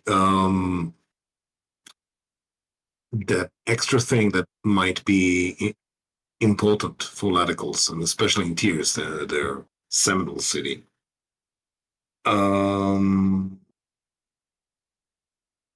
Maybe tiers needs embassies. It needs the strangers invited in. It needs enclaves of other people. Why am I saying this? I'm saying this because the Laticals are very, very good at adapting and incredible at. I can't help but think that they have a curiosity about things other than themselves, which is a root to their own flexibility and their own willingness to cross any boundary. It's more fun when the boundary is before you to cross. And hey, these guys are strange. Let them have a piece of our city and see what happens. Yeah, I've thought about embassies for some of the other cities we'll be going over today, but I hadn't really thought about it for the foundational cities. But you're right, that does meet the sort of theme and ideas that I was working with for the Laticals. So, Okay, just a thought. Dangerous as they Ed may says, I wonder what caused the Laticals to include ramps everywhere for walking, contact with crabs. Considering very different ways that they can move themselves. I think it would have just sort of come naturally. Maybe possibly, for some laticals as they get older, swimming becomes harder, but walking is easier, and they can move slower along those while the younger laticals swim above them. But certainly once they have that contact with crabs, and of course with the podlands, that makes it convenient for other species to visit them. So they'd have absolutely stayed. One latical really liked wielding itself down slopes. Laticals invented skateboarding on Shoal. Oh my Oh my god. Laticals are not a Nagafolk, are not a Nagafolk. They are the The Naga folk, serpentine? but they do also have legs. They have multiple modes of travel. Give me a minute and I can pull up what our laticals look like if you like, because it has been a while since we last did that. Let me... Yeah, it's just in my brain. The reason they stop swimming so well is because at old age they might have their spine vertebra fused together as a body. Derpshire, really? Totally latical, dude. I hate you. I'm glad I'm not looking at the screen right now because I'm looking for a thing. That's terrible. How could you? Right, let's find others' art. Where is Tired Germans? Very wonderful. Go. Eric, you're a genius. Shrink this down just a little bit. So yeah, you can see they've also got legs. They're small. They're not like human legs. Their tails are way bigger and more powerful, but they do have leg limbs that tuck up under the tail that they can also scurry around on. Little boys. Yeah. Yeah, no, underwater, if they're at least mildly buoyant. Have you considered that underwater their belly would probably be slightly inflated for buoyancy? Yeah, I mean, this one was drawn to be roaming around on the surface, but yeah, that could absolutely be a thing. And I mean, they could have like an inflated belly and neck areas for bladders for buoyancy. yes, and they adjust those as they swim, and that would be very, very cool. Let me take a look at my species notes and see if we have that in there, and if we don't, make a little note. It's just a fun thought. It's like they're like chubby when they're underwater, but they're very slim when they're out. So they have like They got like dry. full They have Throat. yeah, they have like dry attire and they have wet attire, and they have to deal with it. And they bloat. Either that or they have very much figured out how elastic is manufactured. Well, at least one species had to figure out latex. Oh my. There we go. Added that in. Don't say things like that, because the next thing you know, when you next ask the AI to make something ridiculous, it will try again at another sexy latical, and oh god! We already have a 007 left. Yes, the Mernraker Don't- latical. don't- Just Yes. Smooth, suave, and submerged. terrible. Right. Okay. I think we need to have a look at some festivals and take a little break from our cities for a bit. And just before we do that, I'm going to get up for just a moment and take myself off to use the restroom. So I'm going to leave the gentleman in charge of chat, and I will be right back, and then we'll look at festivals. Who's the gentleman? Iden? What? I mean, technically, officer and a gentleman. So, and then he's reservist. So. Anyway, I'm going to go use the restroom. I'll be back. Iden? Are you an officer? Are you a Did you not- commissioned officer? did I you did not not know. know this? You did not tell me. It never really mattered to. I would have saluted. I'm an NCO. No. I refuse. I would. You can't. It's in the orders. I'm an NCO. You're a commissioned officer. You need to be saluted. Okay, cool. You know what? If we run into each other in uniform, sure. That is Outside never of going uniform. to happen. That is true. But as an NCO, it is my duty as an. Cool. Yes. You do you do that and I'm not in uniform, I'm gonna slap you for it. Very good. I want to see you try.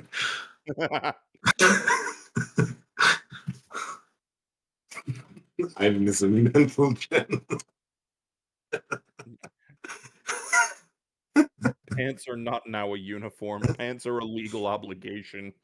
Pants are a prison. Shed your shekels. What have you got to lose? Indeed. Turbo communism engaged. All right, I'm back. I'm going to Pants- grab myself a sip to drink. You guys Pants are handle just testicle the prisons. pants. I see chat has gotten very erudite since I stepped out. Indeed. Grimos is in the vents again. Oh no, nobody tell Night Owl. Oh boy. All right. Oh god, he has an Oh idea. no, that's always dangerous. It's dangerous when any of us have an idea. Alright, I need to switch us over to festival notes because we're going to look at festivals. I think we need to do that. Here we go. Here's my festival notes. Go ahead. Go ahead. Give us the idea. Yes, Grimo. let's look at the idea.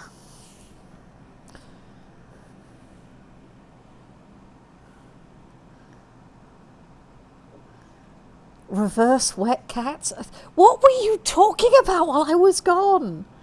Baron of Derpshire, I tried to pick up everything that I saw from the Orcs chat. If I did miss anything, let me know. Just DM it to me and we could talk about it today if I don't, mention it as we go through what I have. You know that South American, possibly Chilean valley where everyone beats the tar out of each other right before Christmas? We need one of those, at least one, a day to air grievances. We might have something that fits that in this list. If we don't, then we'll come back to it. If you have ideas, pop them in chat or DM them to me and I will try to add in things as we go. Alright, so the very first one here, which is what spawned all this in the first place of wanting to move into festivals, was last week it was my birthday. And I hadn't had a birthday in the time since then too. And I was... I haven't. Yes, you have. You liar. You have. You had one whole birthday. Chat does not need to know these things. Too late, I told chat. Everybody go over onto Discord or something and @ping Iden and tell them happy birthday. Not. So, I was thinking about SHOAL birthdays. SHOAL will have a slightly more complicated birthday schedule than we do, probably called a hatching day or an awakening. So we need to decide what the term for birthday is. And I'd love to see what you think, chat.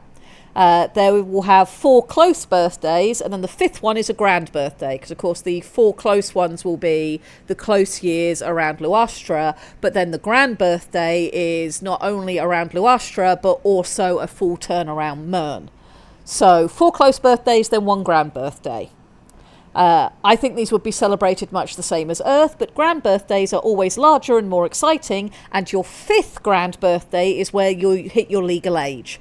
That would be 25 in Earth years, but seeing as SHOAL live a bit longer than humans, and some SHOAL can live a hell of a lot longer than humans, I don't think that's going to be an issue for 25 to be like your age of hitting adulthood and being allowed to enjoy pufferfish venom or whatever. Perhaps for some cultures, close birthdays aren't very remarkable. Ceratinoids who don't bond with their children until first molt, for example, might consider nothing important until you hit your first grand birthday. So that was my thought on birthdays. What do you think, chat? Yeah, chat. Speak up. Olden. Oh, introspective is crap focus. Yeah, I've got something immediately after this that's also to do with molting, so we'll look at that in just a moment and combine some of this information together and figure out what we think we should have for that, because molting is going to be really important for them. Let's see, I feel the name would be different depending on the race. Crabs having Awakening Day. Laticals, if they're live birth, would have birthdays. Okay, so yeah, birthday is going to be a variable term. And first... First grand birth is always important for all. Okay, let me add those notes in. I think that's some good thoughts. Spins. Add How many note. How many spins did you have around Myr? Birthday as a None term. spins. Luastra spins. Birthday as a term is variable between species, depending on how they are born. Cool, we'll add that in. But yeah, I do think your first grand birthday is pretty important for everybody. That would make sense. Is there a leap year where they only get to celebrate every fourth grand birthday? No. So, anecdotal time. I'm off on one of my rants again. One of the things I have my own setting that only I write for. It's a setting called Hevna. It was the first truly grand scope world building project that I embarked on. For people who've been watching this stream for a long time, you know about my obsession with volcanoes. You've heard my prologue from one of my stories. Hevna's very, very enjoyable, and I built it very much the same way that we're building SHOAL. I started with, okay, well, what does the solar system look like? And on and on and on and on from there. And I figured out what my year looked like for Hevna and how I was going to deal with that, and how I wanted to deal with calendar shifts or not calendar shifts, as the case may be. And it has leap years. It has a year that has one extra day in it. But I had decided that because the way that my system worked and the way that I had my people working with the magic system that is inherently baked into the physics of the setting, that the way they handle things is that on a leap year, it's not that they extend 1 month by 1 day and then that continues affecting everything from there on in, and it shifts your calendar of, oh, well, because it's a leap year, instead of the 22nd falling on a Tuesday, it now falls on a Thursday or whatever, or a Wednesday or whatever, like it does for us, where adding in that extra day in February pushes everything a day later in the week. From there on, and it affects every year afterwards. I decided that what they would do is they would insert a day that literally only exists in the leap year. This day would have its own unique name. So you'd have Monday, Tuesday, Wednesday, Thursday, Friday, Saturday, Sunday, and then a new day. Leap day, and it only occurs on a leap year, and that means they don't have to keep shifting their calendar around, and it means that the 22nd of the month, no matter what year you're in, always falls on the same day. And again, this is all to do with how my systems work in that setting. The trouble comes in when I try to use the tools that I use for writing to allow me to do things and keep things square and straight and everything making sense. I use a program called Aeon Timeline, and I love it. It is an absolutely amazing piece of software that allows you to track dates, recurring dates for things, and this is very important to my Hevna setting because some of my stories revolve around how often a certain comet passes overhead, how often a certain volcano erupts or fails to erupt. These are all ingrained into some of my story elements and can affect things like my magic system. So I use Aeon Timeline to keep track of, what events are happening where, whether they're geological, whether they're social, political, or whatever. I can track things like when a certain king's reign starts and ends, when he dies, who takes over, when their coronation is. And it also means that if I want to write multiple stories in this setting, if I have an occasion where one story is taking place at the same time as another story, Aeon Timeline allows me to look at what's happening in the one story so that if it affects the other story, I'm keeping my facts and times and dates straight. It's a really good piece of visual software. It cannot handle leap years that don't work like Earth's leap years. It really struggles with the concept of a leap day. It cannot process it. And it has just made me just go, I can't be doing with leap years. They make things so much more complicated. And if I want to do big projects where I need this tracking software to be able to do things to the best of my ability, if I make a leap year system that's complicated, I can't use it, and it takes an entire tool out of my toolbox, and I just feel like not messing with a leap year to have the advantage of using the tool system I want to use is the greater win.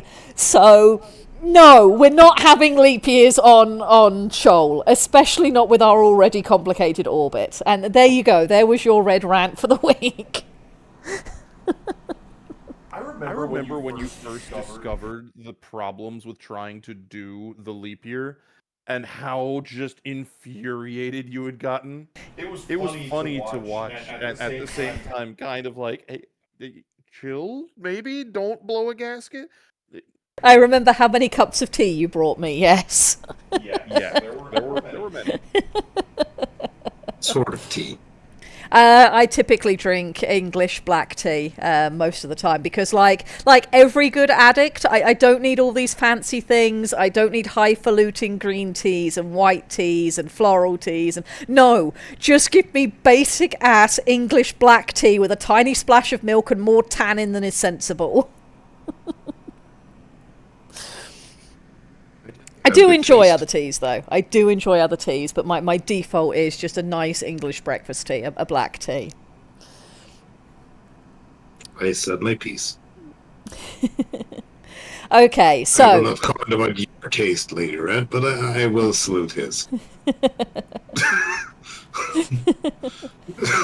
All right, let's take a look at the next one I've got on my list, which is first malt and plays into what Introspective was just saying in chat. So I just made a very brief note that there should be a celebration for ceratinoids specifically when new clutches hit their first molt and achieve full sapience, because one of the things that we decided was that for crabs, they spawn many, and it's not until you hit first molt that their babies have the capacity and the space inside their shell to start developing that full sapience, and many don't survive their first molt. So for crabs, their children, you know, that they're not really personally bonded with them until they hit first molt. And Introspective was saying that we should have something called the grand molting, wherein all crabs who are rising into adulthood will simultaneously shuck off their immature shell to properly display their adult molt. So that would be a second molting. So first molt is followed by grand molt several grand years later. So if first molt is at their first grand year, maybe the grand molting happens at their fifth grand year, and that's when adulthood is achieved. And it would need a whole bunch of tradition and historical precedents behind it. I like that as an idea. What do you think, chat? Milk teeth for crabs. Yeah, kinda. Wolf needs to put the kettle on again. I mean, on this most glorious of July the 4th, absolutely put the kettle on again.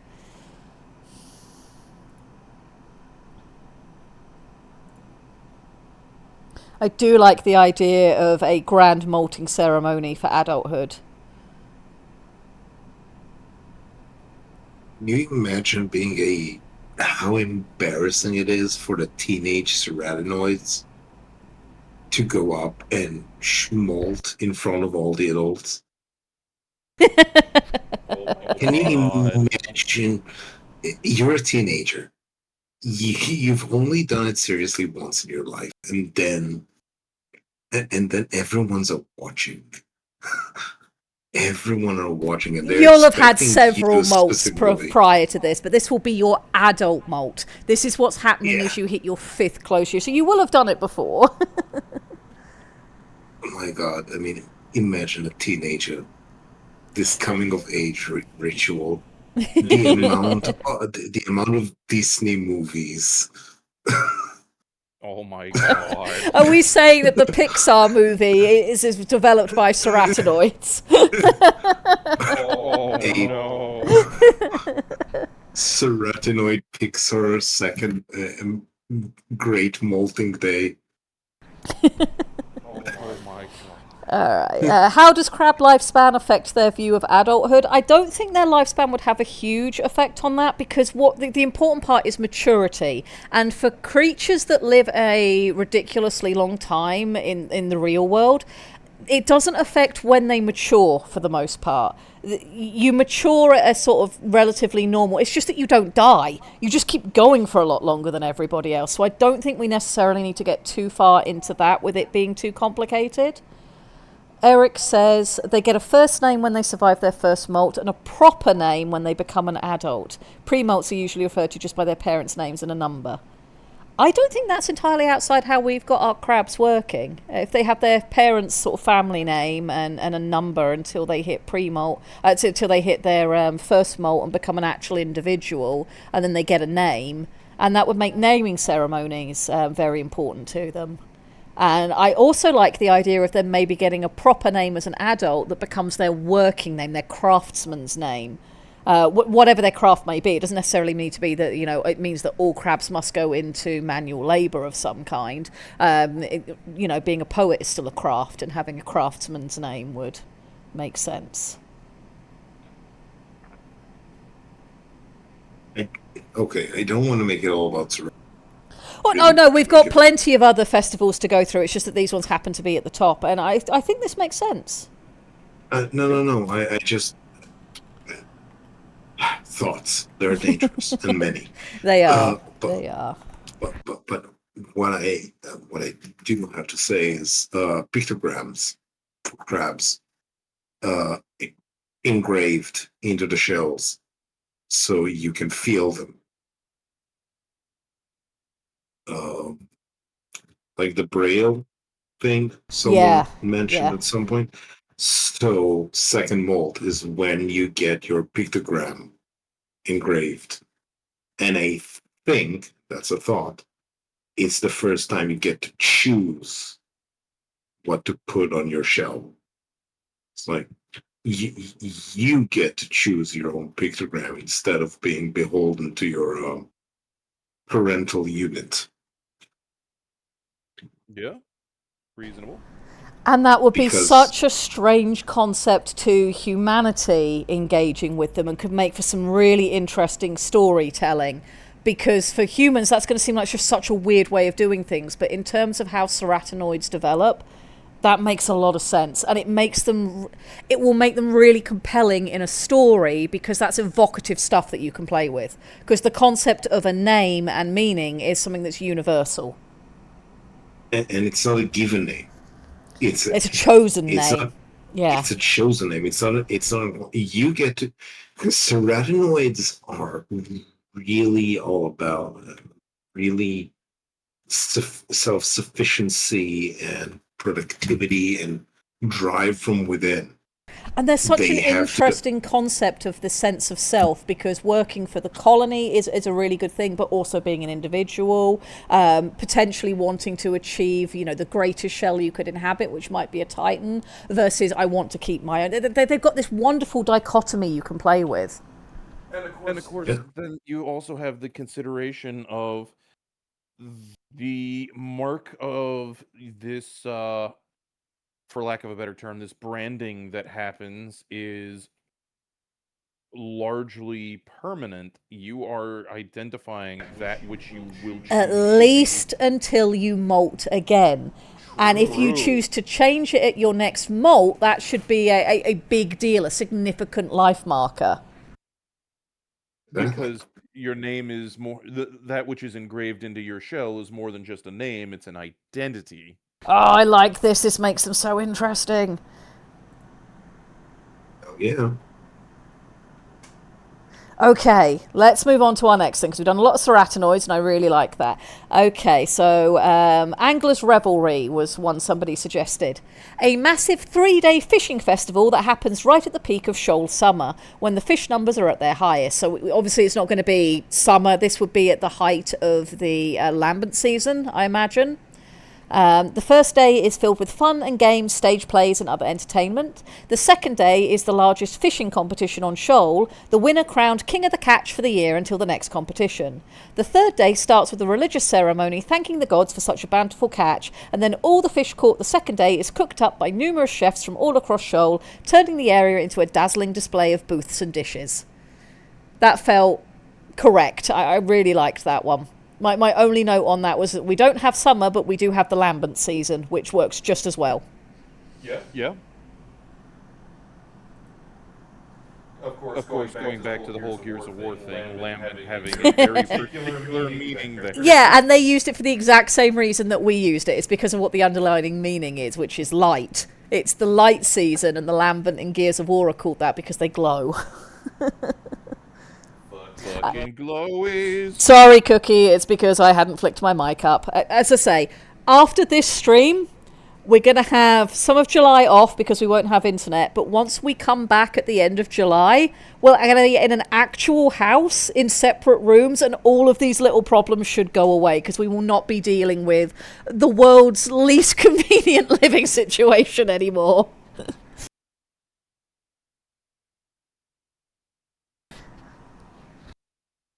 All right, let me mark the Angler's Revelry with the one change. Right at the peak of the Shoal Lambent season. There we go.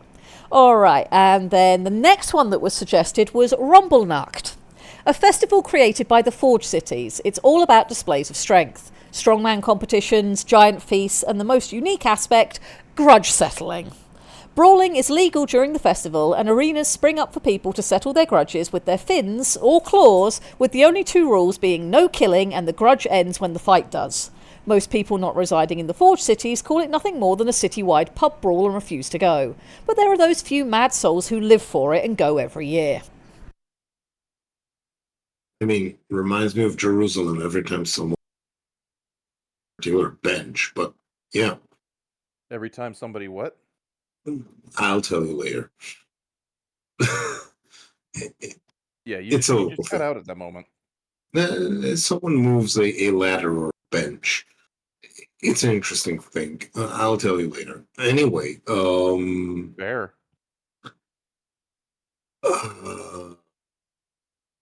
I like it. I think there should be an entire class of whatchamacallit commentators, the guys who go and rev the like in a wrestling match, like in a Blood Bowl match. That there should be someone commentating. Yeah. So sort of like a ritualized wrestling for settling the score. Exactly. So we've now invented where WBPLW happens on Shoal. Or at least Yes. when. We will have to fit Yes. Halzakar in there somewhere as maybe the current leader of ceremonies or something. The Halzacarius. The hell's a crab. Let's not make everything crab. I know you love crabs, chat, but not everything needs to be crab. We'll let House choose which race. Yeah. I can definitely see a cephalonid wrestler. They can get into very interesting holes. Yes. God, what would a suplex look like that is performed by a squid person? I've seen enough beep to know where this is going.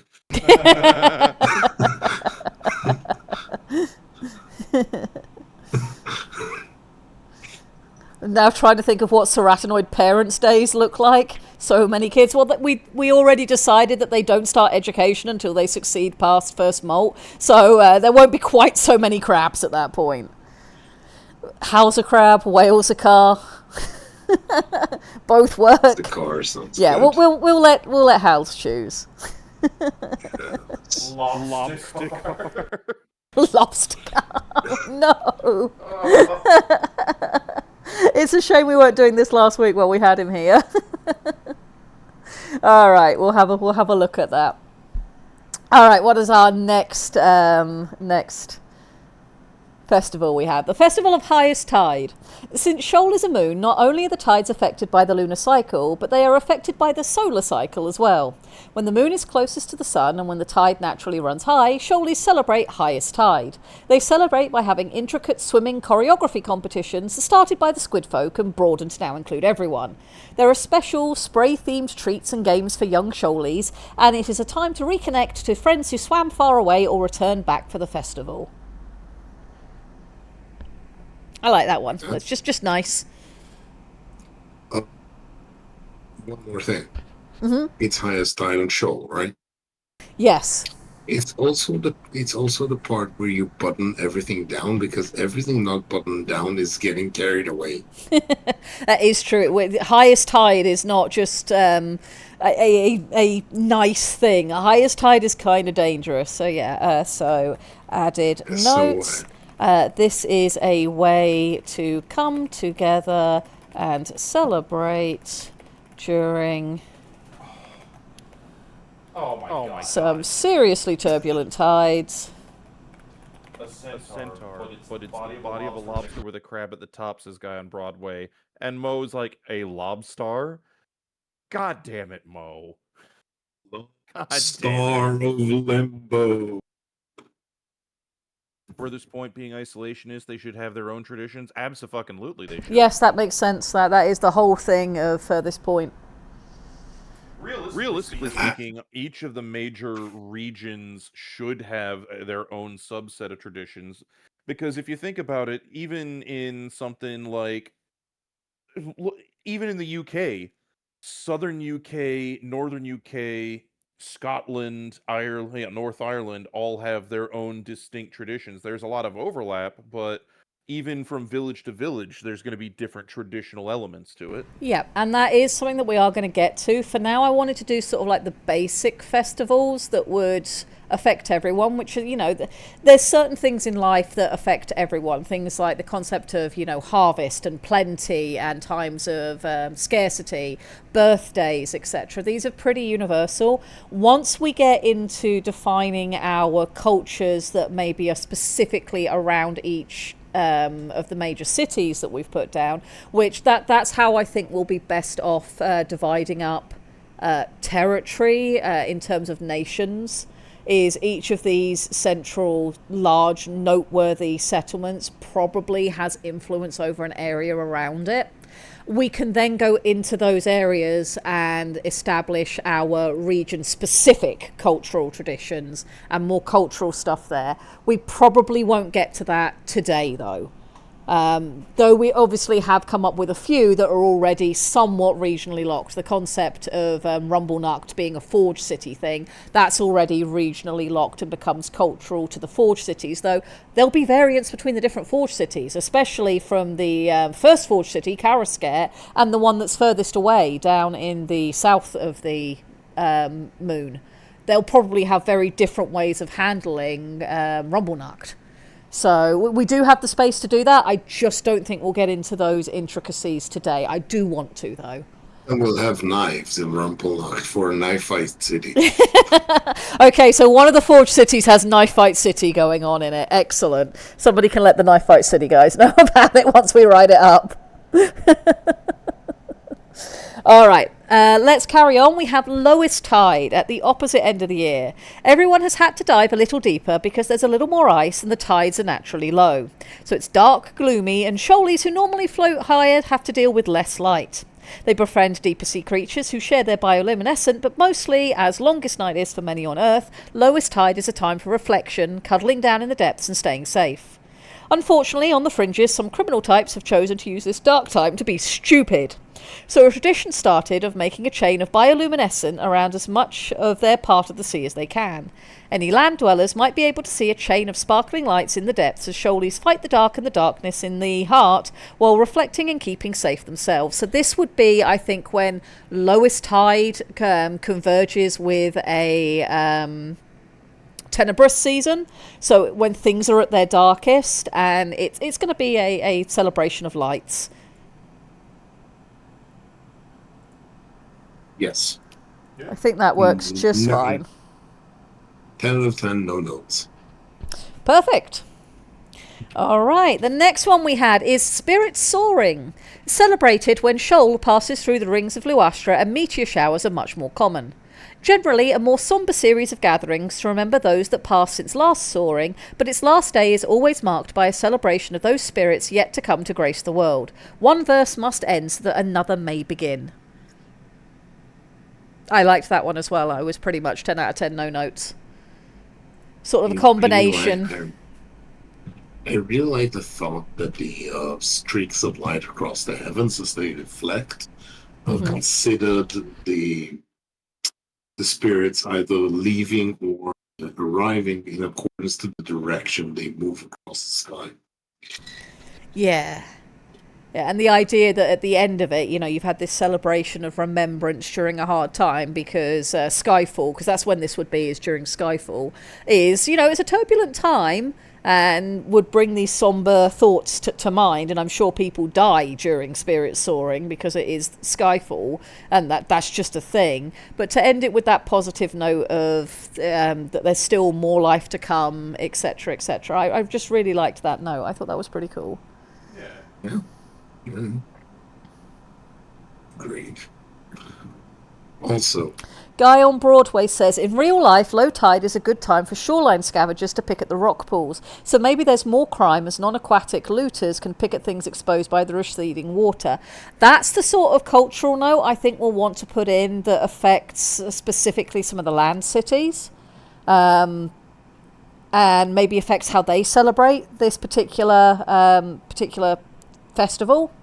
That would be really interesting. Astrology for sea folk. Oh, you were born under a northwest skyfall? Sorry, I'm an east by southeast girl. We wouldn't be a good match. All right, let's take a look at the next in one. several places. Uh, Just a moment. okay. Red, Yep. look at Discord. Look at Discord. Oh my god. Chat's going to love it when you're ready for them to see it. Hopefully by the end of stream we'll have something. Yes, go on. Nothing to see here yet. Nothing going on. There's a Mad Ducks. He says, whack. Quack. Whack. All right, the next one. The Worship of Sky's Fury or the Furious Sky Dance. Regional differences. A shallow ceratinoid ritual where dozens of warriors go to the closest piece of above ground land, dig in on a stretch of it, and then dance while fighting the other clans, tribes, settlements, warriors. This event is called the Worship of the Sky's Fury or the Furious Sky Dance. Practicality-wise, it's a good way for newer warriors and members of the community to get experience up the rise, that being on dry land. While culturally, it's more of a touchstone for various land-adjacent communities who have had or currently fought or are fighting for land for their own uses. Islands have materials that are not as easily available in the seas. Another reason could be for multiple communities who are more friendly with each other, allowing their more rowdy members to go off to train topside and learn to trust each other. It's a coming of age or combat training ritual. Basically, ritualised and non-lethal combat like Renfair jousts or sword fights. Furthermore, it's a great way to train the younger generation for how to respond when things go goby, which is the equivalent of snake eyes or tits up. That, to me, feels like it's very in keeping with Rumblenuct. Just instead of being in the Forge cities, where perhaps the deeper ceratinoids have a higher presence, this would be a variation of it for shallower ceratinoids who maybe live away from the Forge cities, but still want to carry that combat tradition forwards. I feel like those two things match together pretty well. They're sort of a linked ceremony, if that makes sense. Makes sense. Oh god, there's a Corbin in chat. Hi Corbin, how you doing? So, fun fact, while I was working on the refresh and the rebrand and SHOAL, I was also working for Corbin. I've been doing a commission for him and I'm very proud of it. I can show it to you guys if you'd like. He has given me permission to show it to people. Grimos has called out the Corbin. Oh, Joe Corbin. You want to see it, Cookie Mama? It does have an adorable in it, yeah. Let me pull up the other bit of work I've been doing this month, because, you know, I don't do enough work. I'm very lazy. Image file. This will be in this folder. And maybe Corbin can explain to everybody, once I get this to fit the screen, who the adorable little thing is in the corner. There we go. There we go. This is what else I have been working on. This is amazing. I'm pretty pleased with it. Is that a Slav? That is a Stygian Zenogre, and we have one of Corbin's characters, and we also have an adorable axolotl. Look at the small creature and the large creature. Red, should we tell people that I made burgers in a toaster just to see if it causes emotional trauma? I mean, you can. Emotional The question, Mad Ducks, is should we tell them that you use blinker fluid as seasoning? So the little axolotl, her name is Lychee. Corbin had an axolotl called Lychee who was very, very adorable, and this is kind of a little bit of a commemorative piece for her. But the reason why she stood up the way she is, the reason why I drew her head the way I did, and the way that this is drawn, this is based on an anime called Cooking in Another World with My Absurd Skill. It's an isekai, but it's an actually really good one that I've thoroughly enjoyed. It's very wholesome and enjoyable and has none of the terrible elements of modern isekai. It's an absolutely excellent anime, and I was asked to draw Stygian Sonoga to take the place of Fell from that story. We have Corbin in there, and instead of Sui, the little slime, we have Lychee, the axolotl. So her head shape is directly based on Sui from the anime. So I had a lot of fun with this and drawing the food. Stygian Sonoga is a wonderful choice because it is a very good monster. Yes, Mad Ducks. So campfire cooking in another world. Yes, campfire cooking. Yeah, I very much recommend. If there's any weebs in chat who haven't seen Campfire Cooking in Another World with My Absurd Skill, it's very good. It's very, very good. It is worth your time, and you'll come away just feeling nice, which is great. Yes. So yeah, I got to do this month. And pondering about orb steaks. Orb steaks? Yes, so there's a lot of nonsense that goes on in it. I had one of the things I really enjoyed with this was getting the opportunity to try my hand for the first time at drawing anime food, and I don't think I did too bad. It was a fun time. Right, anyway, we're supposed to be doing shoal things. Let me turn this off. And blinker fluid. I will never forget it, Mad Ducks. I will never forget. Good old blinker fluid. Stay away from my anime food, Ducks. Corbin has opinions. Corbin has opinions. Alrighty, so I'm just going to put myself a little note here. Added note, sister festival to Rumble Nacht, not based in the Forge cities. All right. The next suggestion was that we should just have local fresh produce festival, which will be exactly the same as every strawberry, buckwheat, corn, or local fruit festival, with all the trappings that entails: art booths, food stalls, games, kitschy trinkets, the whole shebang, and music shows. So I think we'll go into a little bit more detail with that when we start doing our sort of nation-specific cultural notes for it. But I do think we should absolutely have that. Having the local, pufferfish fry or whatever makes sense. That's just a natural thing that humans do. Shoalies. And the shoalies, yeah. The next one, the Horizon Chase. Once a year, at the start of shoal spring, a global race is held. Its start and end is where all four hemispheres meet, and the goal is to follow the equator completely around the planet. Bioengineered organisms compete alongside mechanical craft and other methods as racers from across the globe gather to compete.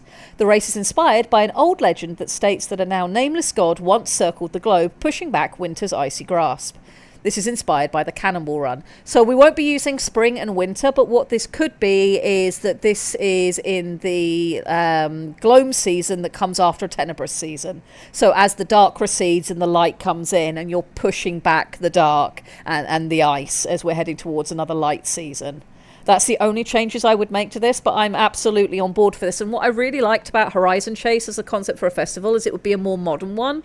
Because the fact that you're allowed to have mechanical craft and bioengineering, it's using where shoal's gotten to technologically and celebrating that technological advancement, whether it's in bioengineering or mechanics.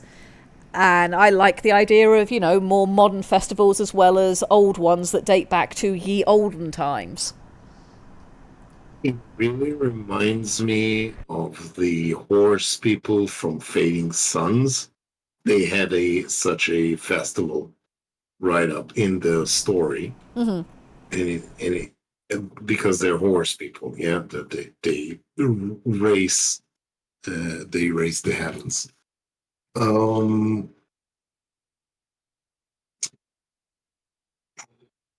one thing to add into it. Yes. Uh, the chase is following a stream that also propels the racetrack. It's not just a random get from here to there. It follows a particular strong stream that propels everyone, even So you have whatever checkpoints methods. that you have to go through. Exactly. Has It is checkpoints all participants must pass giving through. it a space and not just a time, because and there might be pirate chases or there might be divergent chases. But I think that if it is a ritual um, locked in space, it can cause both tension and be an interesting meeting point between places and people. And it Like makes things interesting. Is it okay? The Horizon Chase is going to be passing through our area on this date, and people turn out, and it gives you space for shenanigans if people intend to interfere. We can tell some really fun stories with that, all the way from the original Cannonball Run to if somebody wants to write a wacky races story, you can. We've given you the foundational work to do so. And one more thing that could be cool is if the stream changes every once in a while, because it's SHOAL and nothing stays in the same place forever. And that thing then bring in some tactics of at what point do you want to try to pass through the different, because if the streams are predictable, the current's going to be in our favor on this day, but everybody's going to be rushing for it. Do we maybe try and get there early and have to fight up current, but that makes us early for some down current later on, and that then makes it a lot more tactical and skilled of a Teams. it becomes a true competition at that point. Yeah. I like that. We need to keep this festival. That's a good one. All right. Yay. Wine and music festivals. Getting absolutely bladdered and listening to decent music in the summer, lambent season, while buying alcohol. Yes, bladdered, it's a pun. While buying alcohol from local vendors. Always little trinkets to remember the event by, even if they're cheap bottle openers or something similar. I imagine this would also be one of those ones that it's going to be affected regionally with individual cultures, but the concept will probably exist in most regions, and especially once you've had your 5th grand year and you're now an adult and you can go out and drink as many barnacle Sundays as you wish. And you get barnacled. I think barnacled is a local term, kind of like zapoi in Russian, which means you're so drunk you can't. Getting more drunk is the only way to stay active. It's like hair of the dog thing. What I want to know, specific level of drunk. it is. What I want to know is what is going to be the Shoaly equivalent of the saying, I need to go and take a tactical chunder, which is to go and throw up so that you have space to drink more alcohol and don't, pass out from alcohol poisoning. Your nation comes up with fucking weird statements. You know that? I partially blame Australia because I think that's kind of universal to both, and I'm not sure if we didn't pick it up from them. But when I was a young redling, I did employ the tactical chunder when young gentlemen would buy me drinks at bars. And I would hop from bar to bar when I was still young and gregarious and enjoyed going out and seeing people before I realised that people are terrible. They're just the worst. I'm just still trying to wrap my head around spaff on me minge as a statement. That's Northern. I blame Drake for that, and he should be burnt at the stake at dawn. I am not responsible for that one, and refuse to ever let those words pass my lips. I would hope so. This is going into being a very British stream for July the 4th. I approve. Right, next one. The Evoking, colloquially known as the Psychophony. It's a Shoaly celebration akin to Old Earth's Remembrance Day, held on the anniversary of the end of the Silence conflict, where instead of silence for the fallen, a psionic shout is raised across the tides. Some surely believe this shout is loud and powerful enough that it can cross the veil to the afterlife, so that those who died in the conflict can hear it and can continue to rest easy, knowing the Shoali still remember their sacrifices and their people still live on. Others believe it is more a simple defiance of that long good night. Either way, all agree that the scale of headache medication spikes during that celebration. This is written in the style of notes from one Dr. Lecky Elstick. I like the idea of that. If we're going to have silence as this big scary thing, the first time that was really a major issue and the fallout from that, and then remembering that going forward, I did like that idea. So we have a cultural festival that basically sums up to screaming into the void because silence bad. Screaming into the Yes. void because we will not go quiet into the dark night, correct? Yes. I mean, there's certainly more than my oversimplification, but the fact that we have now made a holiday where the whole objective is just to scream your, proverbial lungs out, that's kind of rad. Shout, let it all out. And no doubt from this, in some areas, this is where rave culture developed from. Well, I mean, dervishes are a thing. So, yeah. And then it has a sort of partner thing, psychophony night, bonfires, music and dancing, noise, heat, music and motion. What better things to oppose death and the silence, cold and stillness that accompany it? So probably you'd have the evoking or the psychophony would be during the day, and then psychophony night is that night, and as stated, sort of rave culture would no doubt build up from this. So that those two things would be tied together as sort of one universal thing. All right, next one. The founding of the first official Titan. A holiday, and if so, would it be like the 4th of July or just a day of no work like bank holidays over here? Would there be a superstition of Titans that finished construction before or on this date being blessed? Or if the first Titan was a massive failure, would it be more like our Friday the 13th? When I saw this one pop up in Orcs chat, my personal feeling was that it should be a positive thing because, of course, failed Titans are the expectation when the first Titans are being built. You're experimenting with new technology. If it doesn't work, you're not surprised by that. But the first time that it does work, the first time that you suddenly have a Titan Paragon that not only is a machine that can be piloted and work, but has a functioning coral lattice that allows it to have its own voice, that's going to be something special. And I think it would be a day of no work, a big celebration day, and that Titans aim to be finished on that day. I think that would be considered lucky if your Titan wakes up on that date, the founding of the first Titan. That was my personal feelings on it. Also the day with more sightings of Benny. So is it just colloquially going to be known as Benny's Day? Yes. Also where you have sightings of Benny in completely in multiple places around the world where it is completely impossible for him to be in multiple places at once.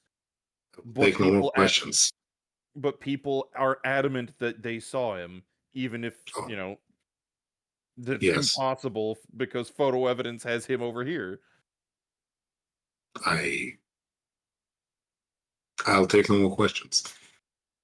I suspect Benny turns up mostly wherever he can find interesting substances to imbibe. Maybe people are leaving. Maybe factories, maybe Titan facilities leave out a barrel of fermented fish for Benny to imbibe outside, like you would leave out for Santa. You leave Benny offerings.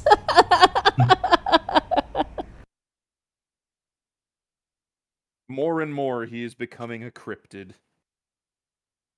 I thought he started as a cryptid. I mean, of all the people I ever had the luxury of knowing, the Benny that this mech is derived from very much aspired to cryptid status and was very good aspired at to, achieved. He was a cryptid. I'll have to dig up at some point. I mean, I won't share it on stream, but I will have to dig up at some point one of the oldest pictures I have of Benny, where he was just being a complete gremlin in the apartment that you had when you were in college. I am so happy that everybody has glommed on to Benny in the way that we have, because he absolutely deserves to be remembered, and he would be just so on board with all of this nonsense. Absolutely on board with it. Delightful. Somebody mentioned, would the SHOAL have Titan shows the same way that we have air shows? I think absolutely. That goes without saying that, yeah, Titan shows would be a thing. We even have the war of the two cities that was over a rivalry between two of their Titans, so definitely. Titan shows. If for no other reason, it makes sense on the basis of it would be like air shows of the modern day crossed with like the medieval jousting tournaments, because you'll have the different manufacturers are showing off their handiwork. It's every bit as much national propaganda because our nation has managed to make these Titans, and look how awesome they are. The actual craftsmen and manufacturing centers are showing off what they're capable of making to stir up business, trade deals, and negotiate for contracts to build and service Titans. It is the ideal way for everybody who has a stake in the existence of Titans, their manufacture and their operation, to show off, to attract interest. So yeah, no, it 100% ought to be a thing. Cool. Right, next one I've got. Festival dedicated to historical forging. Think a Ren Fair for smiths and the first act of forging. The idea is, and this doesn't mean that this happened, but this is the story. The idea is a ceratinoid had a hole or big old crack in their shell they survived and needed a patch. Rocks or ores were used to repair the shell, and after molting, they went to dispose of the old shell in a thermal vent, thinking this could be an after-molting tradition. When they dropped in their old shell, complete with the patch rocks, it melted the rock before ejecting out the near molten metals that began rapidly cooling into something cool that kept their attention. Yeah, so it cools off and you end up with a dagger, effectively, from the split in the shell. Thinking it was cool, the still slightly squishy crab grabs the gift just before they get attacked by some local predator looking for an easy snack from the still squishy ceratinoid, and survives by stabbing it with the dagger and managing to kill it, thus inspiring the first metal worker or something, I don't know. So that this was somebody just postulating some thoughts that they had, so obviously this entry isn't refined, but I do like the idea of having a story of the old forging techniques, and the way that the first blade was made by accident and then used to defend, and that it's a very sort of Arthurian legend kind of festival just based around that, and an excuse to have a Ren Fair. And as Vera Thragna observes, now we're back to Knife Fight City. We will always be back to Knife Fight City. I mean, civilization starts at the edge of life. So I think that was everything everybody dropped into chat. That was the homework for the week. I like all of them. Regional stuff as we get to it, I think is definitely a thing. I did make myself one note at the bottom. I don't know whether we want to tackle this week or not, or whether people want to go away and think about it. Do the SHOAL have spawning ceremonies? And does this mean there's a porn industry on SHOAL? Yes and yes, but we don't have to get into it. No, I think we might want to just say that, maybe there are certain spawning ceremonies in certain locales at certain times, and that's as far as we go into it. So I'll be honest, if there wasn't a porn industry on SHOAL before mankind made contact... Yeah, there will be afterwards. Yeah. Don't say enough weeb. The Baron of Derbyshire literally said at the same time, yes, and if they don't, humans bring it. Spawning ceremonies would depend on the culture, and there would certainly be an industry. Oh my god, Wilf! Out! Get out! Alright, we'll put festivals down for now. I think we've done some good work on that. Good job, chat. You've come up with some amazing things, as per usual. And that was, 1,611 words. Good. That's amazing. More stuff we've added on. Alright, we've technically got another half hour before I'm supposed to be out of here, so we could go over the last few cities that I had time to write up this week. and then call it there. And then just sort of do a summary for people who weren't here at the beginning of stream of what the next plans are. So if it's okay with you guys, I'm just going to push straight into that so we get the chance to go through it all this week. If you're strapped for cash, there's always the prawn shop. Okay, so Wilf needs to get out. Guy on Broadway needs to get out. It's worse at that point. This is where the down on their luck crabs are selling their offspring just to get their froth fix. Oh god, now we're getting into some really dark territory. Right, we're going back to cities. We've somehow managed to venture back into the terrible side of SHOAL again. All right. I managed to also write up the unified cities. So these are the major cities in the ocean. None of these are the land cities as yet. That were constructed or grew or became codified as what they are now following the Forged Wars. So these are very multiracial, multicultural cities. But have you figured out, as our character asks, crime and punishment for these cities? Eric, I know you personally. Be careful. I'll come for you. I will come for you. All right, unified cities. These are the major cities of today, many dating from post-unification in the wake of the Forge Wars. They are cities built in resource or location strategic locales with all of SHOAL's races in mind. Most tackle unique environmental pressures, but all of them have been successful for generations and continue to provide SHOAL with a backbone to its ever-expanding civilization. Echo's Reach. Echo's Reach is a city built where few would dare anchor. Nestled in the clean and braced skeleton of a leviathan, its bones repurposed into scaffold, tower and conduit. Its location, just above the true abyss, places it at the precipice of both opportunity and oblivion. The walls hum with old pressure. The dark beneath is never still. The city is structured in tiers along the spinal curve of the great beast, with outbuildings and piers stretched between ribcage arches like webbing strung across a wound. Each level is pressure fortified and insulated against psionic bleed, though not immune to it. In this place, the mind lingers longer than the body. Words spoken in passing may repeat hours or days later, echoing back with an altered tone or meaning. Most residents carry dampeners, filters, or personal focus charms, not out of superstition, but necessity. This phenomenon gives Echo's Reach its name and its caution. It also gives it value.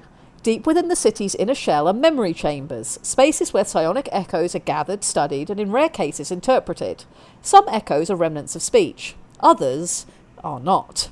The city's economy is a precarious braid of scavenging, artisanal trade, and mystic consultancy. Scavenger guilds operate from its lower gantries, organising forays into the trench below to retrieve rare abyssal metals, fallen coral fragments, or the remains of less fortunate expeditions. Some dive for science, others for salvage. Many do not return. Above them, artisans work in enclosed ateliers, crafting psionically reactive items, memory-imbued objects, and structural interfaces for outer colonies. Many of these crafts are rooted in scavenged materials, giving the city a texture of reclaimed beauty. Stained bone, dented alloy, and fused coral all polished into new form. Governance in Echo's Reach is rotational and loose, more consortium than council, with influence distributed across the city's core guilds and spire holders. Every structure in the city bears resonant shielding, but none are sealed. The abyss cannot be shut out, only bargained with. Above all, Echo's Reach is a city that remembers. Not always accurately, not always kindly, but deeply. To live here is to live close to death, thought and pressure, and to listen for your own voice in the dark. So I've done these alphabetically. That's the reason they're in the order that they're in. But with Echo's Reach, I wanted to go for a kind of artisanal city that's more about the crafts than it is about the sciences. So that was my write-up for that one, based on the notes we approved last time. Sounds spooky as fuck. I did kind of want a spooky city, I'm not going to lie. It feels like under London. It really feels like under London. Like sunless sky. Fallen London, yes. It does feel yes. I feel like we needed something like that, and hopefully I described it well. We absolutely did. This is what we needed. At least in my own humble opinion. Wilf, I'm going to copy that idea into my buffer of things that needs to be looked at. And I will see about fitting that in, because that sounds cool. The idea of a pirate capital, or at least a pirate significant place, I'm down for that. All right, let's have a look at the next one. So that was Echo's Reach, which incidentally is based over on the Abyssal Crescent, so I felt like it really did need to definitively be kind of creepy. Right, next one, Merinport, which is in the Serpent Strait, right up against the northern continent. Merinport stands at the edge of two worlds, half city, half harbour, and fully committed to navigating the balance between commerce and knowledge.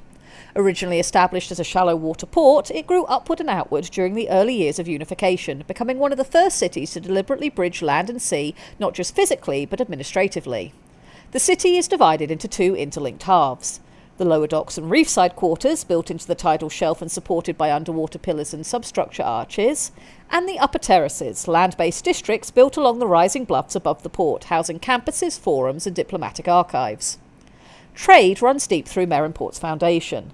Cargo lifts operate between the waterline and the rail-fed loading yards above, while underwater intake tunnels receive and sort bulk goods from deep haulers and Titan convoys.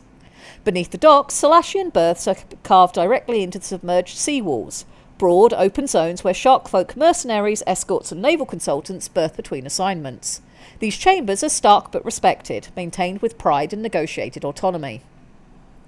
Above the water, Merinport's educational districts sprawl across sun-warmed terraces, clustered around the first interspecies University of SHOAL.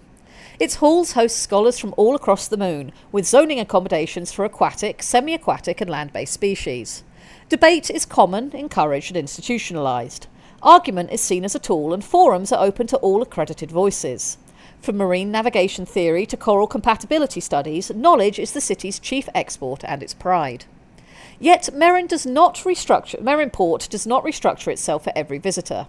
It extends bridges but not foundations. Its model of outreach without compromise defines its policies.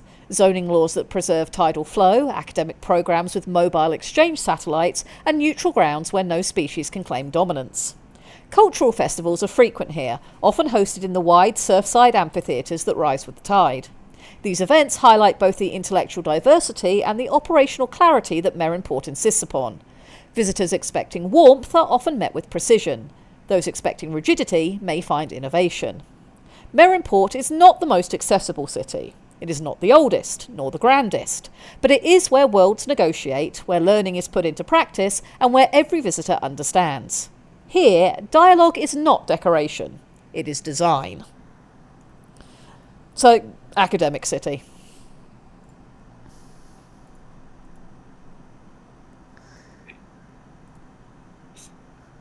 Interesting.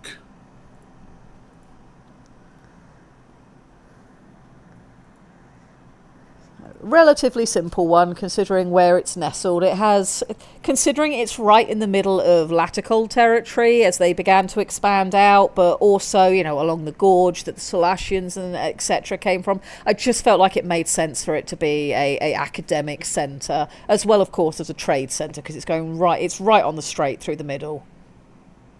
I mean, these two are very much linked. Combined. Yeah. They do tend to overlap, yes. Yeah. All right, that leads us then to New Shoaly Haven, which is at the other end of the Serpent Strait on the northern tip of the southern continent. New Shoal Haven is the deliberate heart of a unified shoal, a purpose-built capital raised not from history or heritage, but from negotiation, necessity and vision. Constructed in the aftermath of the Forge Wars, it serves as both symbol and stage, the official seat of interspecies governance, diplomacy and coordinated expansion into the future. The city's structure is crisp and intentional. Radial rings of habitat towers and causeways extend outward from the Hall of Confluence, a grand and neutral assembly space where all recognised species and factions may meet. The architecture reflects no single culture. Its smooth surfaces, segmented currents and open approachways are designed to be equally inconvenient to everyone, a balance that signals fairness more than comfort. Equally inconvenient. There's a phrase Yeah. I like. So what I had in mind while I was writing this one up, based on the notes we approved last time, was this is our very deliberately constructed, manufactured city that's there for political pull. It's where all the embassies are. This is a city that isn't there because, you know, people found a really good fish source and settled the area. This was built in the wake of a war that had political connotations across the entire moon. It's very artificial.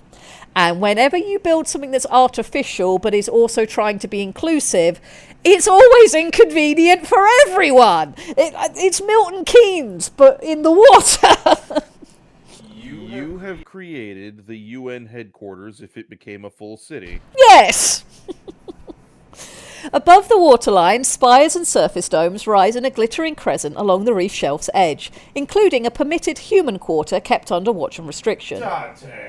Below, wide concourses and streamlined transit routes host fleets of diplomatic craft, courier pods and Titan access channels.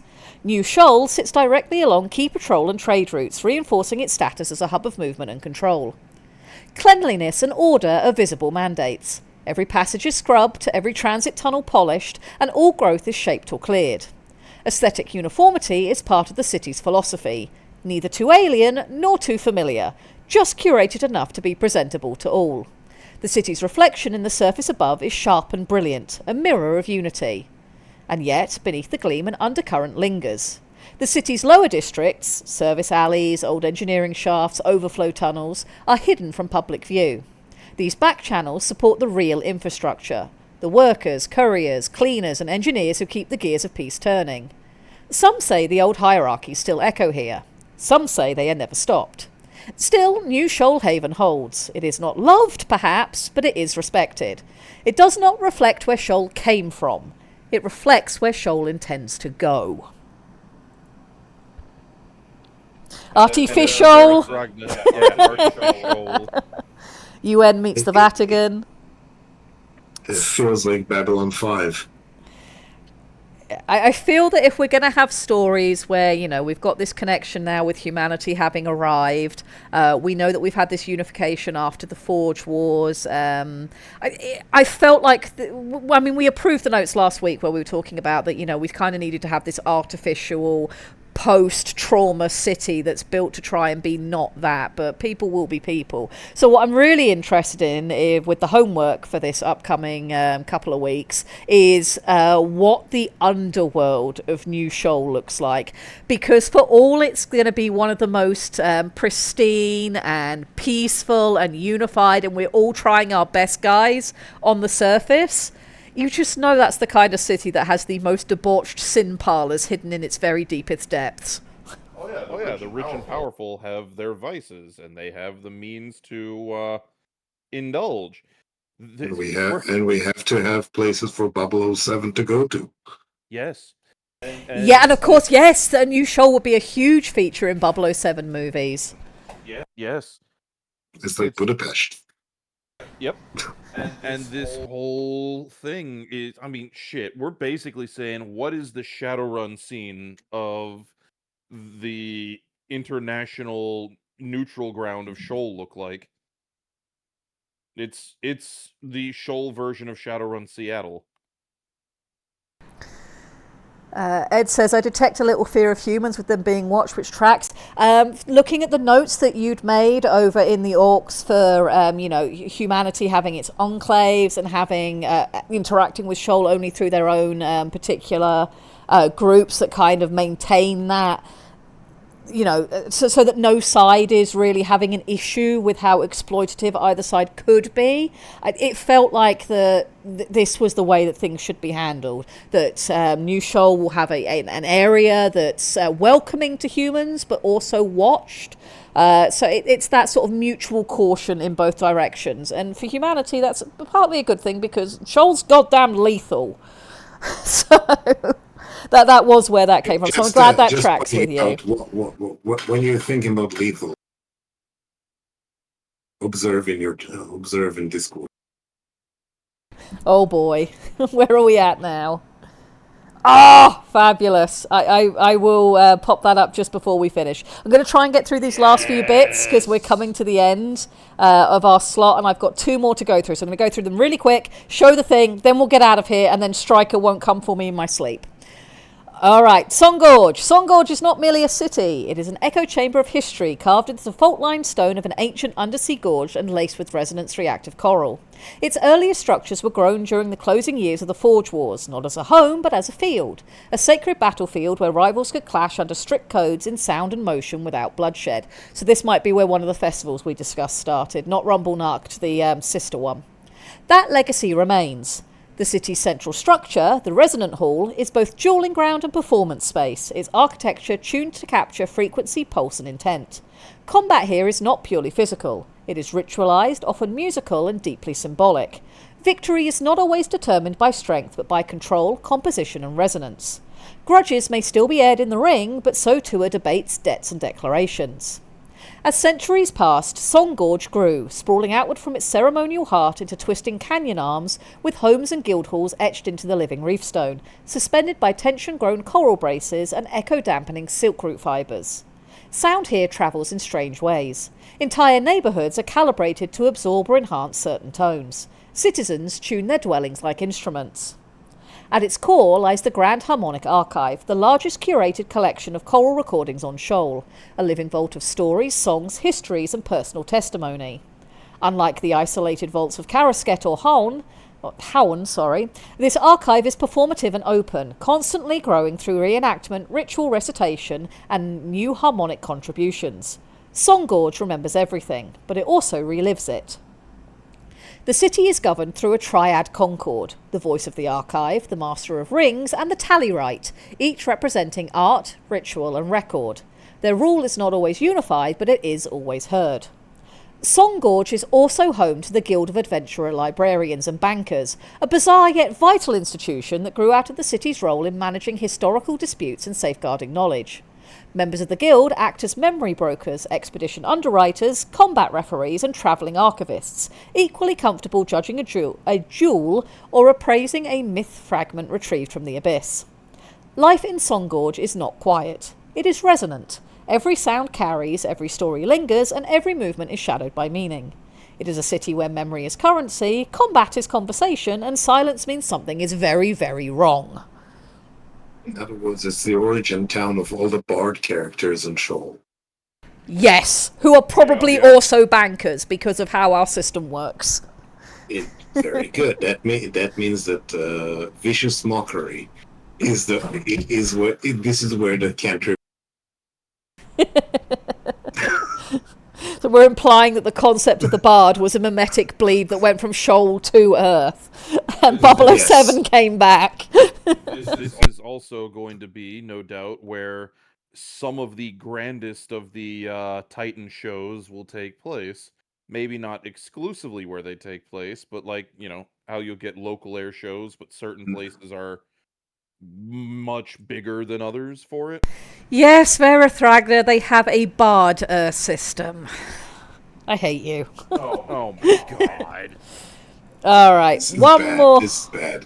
One more city that I managed to write up in the last week. I haven't done the Forge cities yet. Those are still to come. I haven't done the land cities yet. I haven't done the migratory cities. Those are all still to come. I'll probably work on them this afternoon, to be honest with you. Anyway, Umdari Span. Umdari Span lives up to its name. A colossal tension-bridged city suspended between rift-borne pillars and anchored to no landmass, only the fault lines below. It is a place of unclaimed allegiance, built where the tectonic plates crack open and the silver current passes on its long, swirling journey through Shoal's most trafficked trade routes. Constructed in the early decades after unification, the city was designed from the beginning to serve as neutral ground, a high-traffic hub, diplomatic crossing point and Titan access trade station. From above, it resembles a web of cable-linked biodomes and pressure-stabilised arches, stretching across the rift's mouth like a net cast between titans. Below, vertical trade columns and mooring structures drop towards the trench floor, hosting cargo transfers, fluid filtration stacks and emergency docking shafts for deep-water vessels. Heavily trafficked and heavily defended, Umdari Span enforces strict zoning and layered security. Not to restrict visitors, but to ensure their constant passage.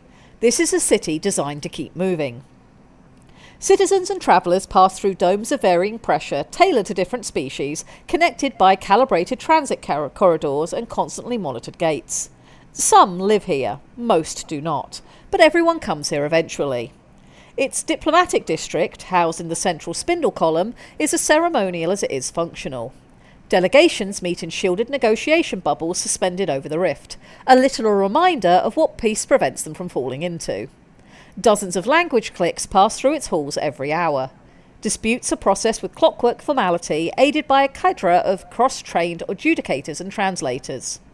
The mercantile zones spiral outward from the central columns. Not stalls in a market, but modular trading orbs, each able to expand, contract or shift based on cargo, clientele or political pressure. Deals here move fast but never loose. Everything is tracked, every shipment accounted for. Though it lacks the artistry of Songgorge or the dignity of New Shoal Haven, Umdari Span is unmatched in function. Its Titan docking platforms are among the most advanced on Shoal. High clearance, shielded and ever ready, ringed with signal beacons and patrol routes to keep threats far from its walls. And for those who would test its neutrality, the city's private security and contract enforcers are discreet, overwhelming and rarely required twice. Umdari Span is not home, not haven, not history. It is the bridge, and every current voice and vessel on Shoal passes through it sooner or later.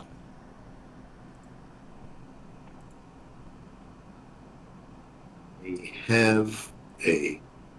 think that the humans nickname for the city is the throat. Yeah. Everything has to go in or out from the throat. Okay, added note. Humans call this city the throat. Everything has to pass through it. Exactly. Okay, that works for me. I love it. It reminds me of Nexus from the Exalted World Write-Up, which is the trade city, the hub. It is the beating heart, but nothing ever stops there. Everything has to keep moving through it. The heart of gold must beat. Yeah, and with where we'd place some of these things, the idea that things flow from Umdari Span down past New Shoal and then all the way to Merrinport, which is one of the other major trade hubs, it just made so much sense that this is how these things would be set up. Well, they have the New Shoal Haven as the other end. New Shoal Haven is halfway along, yes, and or further down the Silver Current trade route. And then if you continue into the Strait, you're going to be going to Merrinport. If you continue down the Silver route, you're going to be going down to the most southern of the Forge cities. So they sometimes call it the ass crack, but this term is discouraged. Thank you, Ed. I mean, so long as it's known as the skid, it's fine. Right. Oh my god. Let me save this image. Yep, it's going to go into there. I'm going to show this on stream and then we are going to need to get out of here. OBS, give me a new image, please. I don't care about the name. Browse. This is going to come not from there. This is going to be in art, my art. Even though it's not my art, it's just because the right folder's in here. Shoal, where's the Shoal folder? Others art. And then the lovely thing that Lictor has made for us. Here you go, chat. Lictor has made us a drop pirate, and he's a crab. There you go. This is what this stream has spawned. I hope you are proud of yourselves. The Krieger crab pirate with a shovel.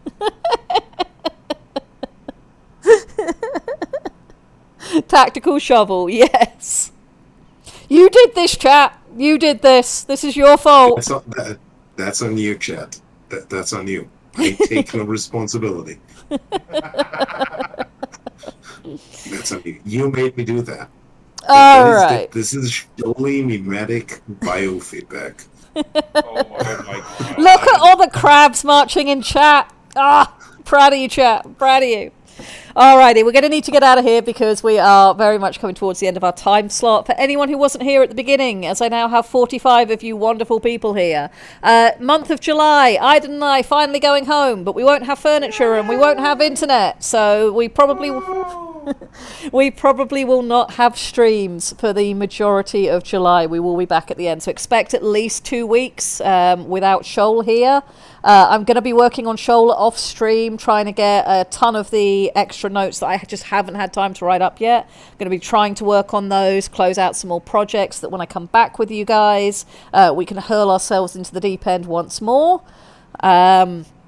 Things have changed. Tep and Dex are now back on Mondays due to a change in Dep's schedule. So that's why we've had the longer stream. Once we come back, we should be able to have 3-hour slots with Striker coming on at 6 o'clock EST. That's who we're going to be clearing out the way for in just a minute. I'm not sure if he's streaming today or not. There was some talk that he might be having a hiatus. I don't know. But if there is more content in the immediate future, it will be Striker, and I hope you guys have a wonderful weekend. I will be here on Sunday for WBPLW Madness in the admin booth. I hope to see you then. And yeah, for now, have a good weekend.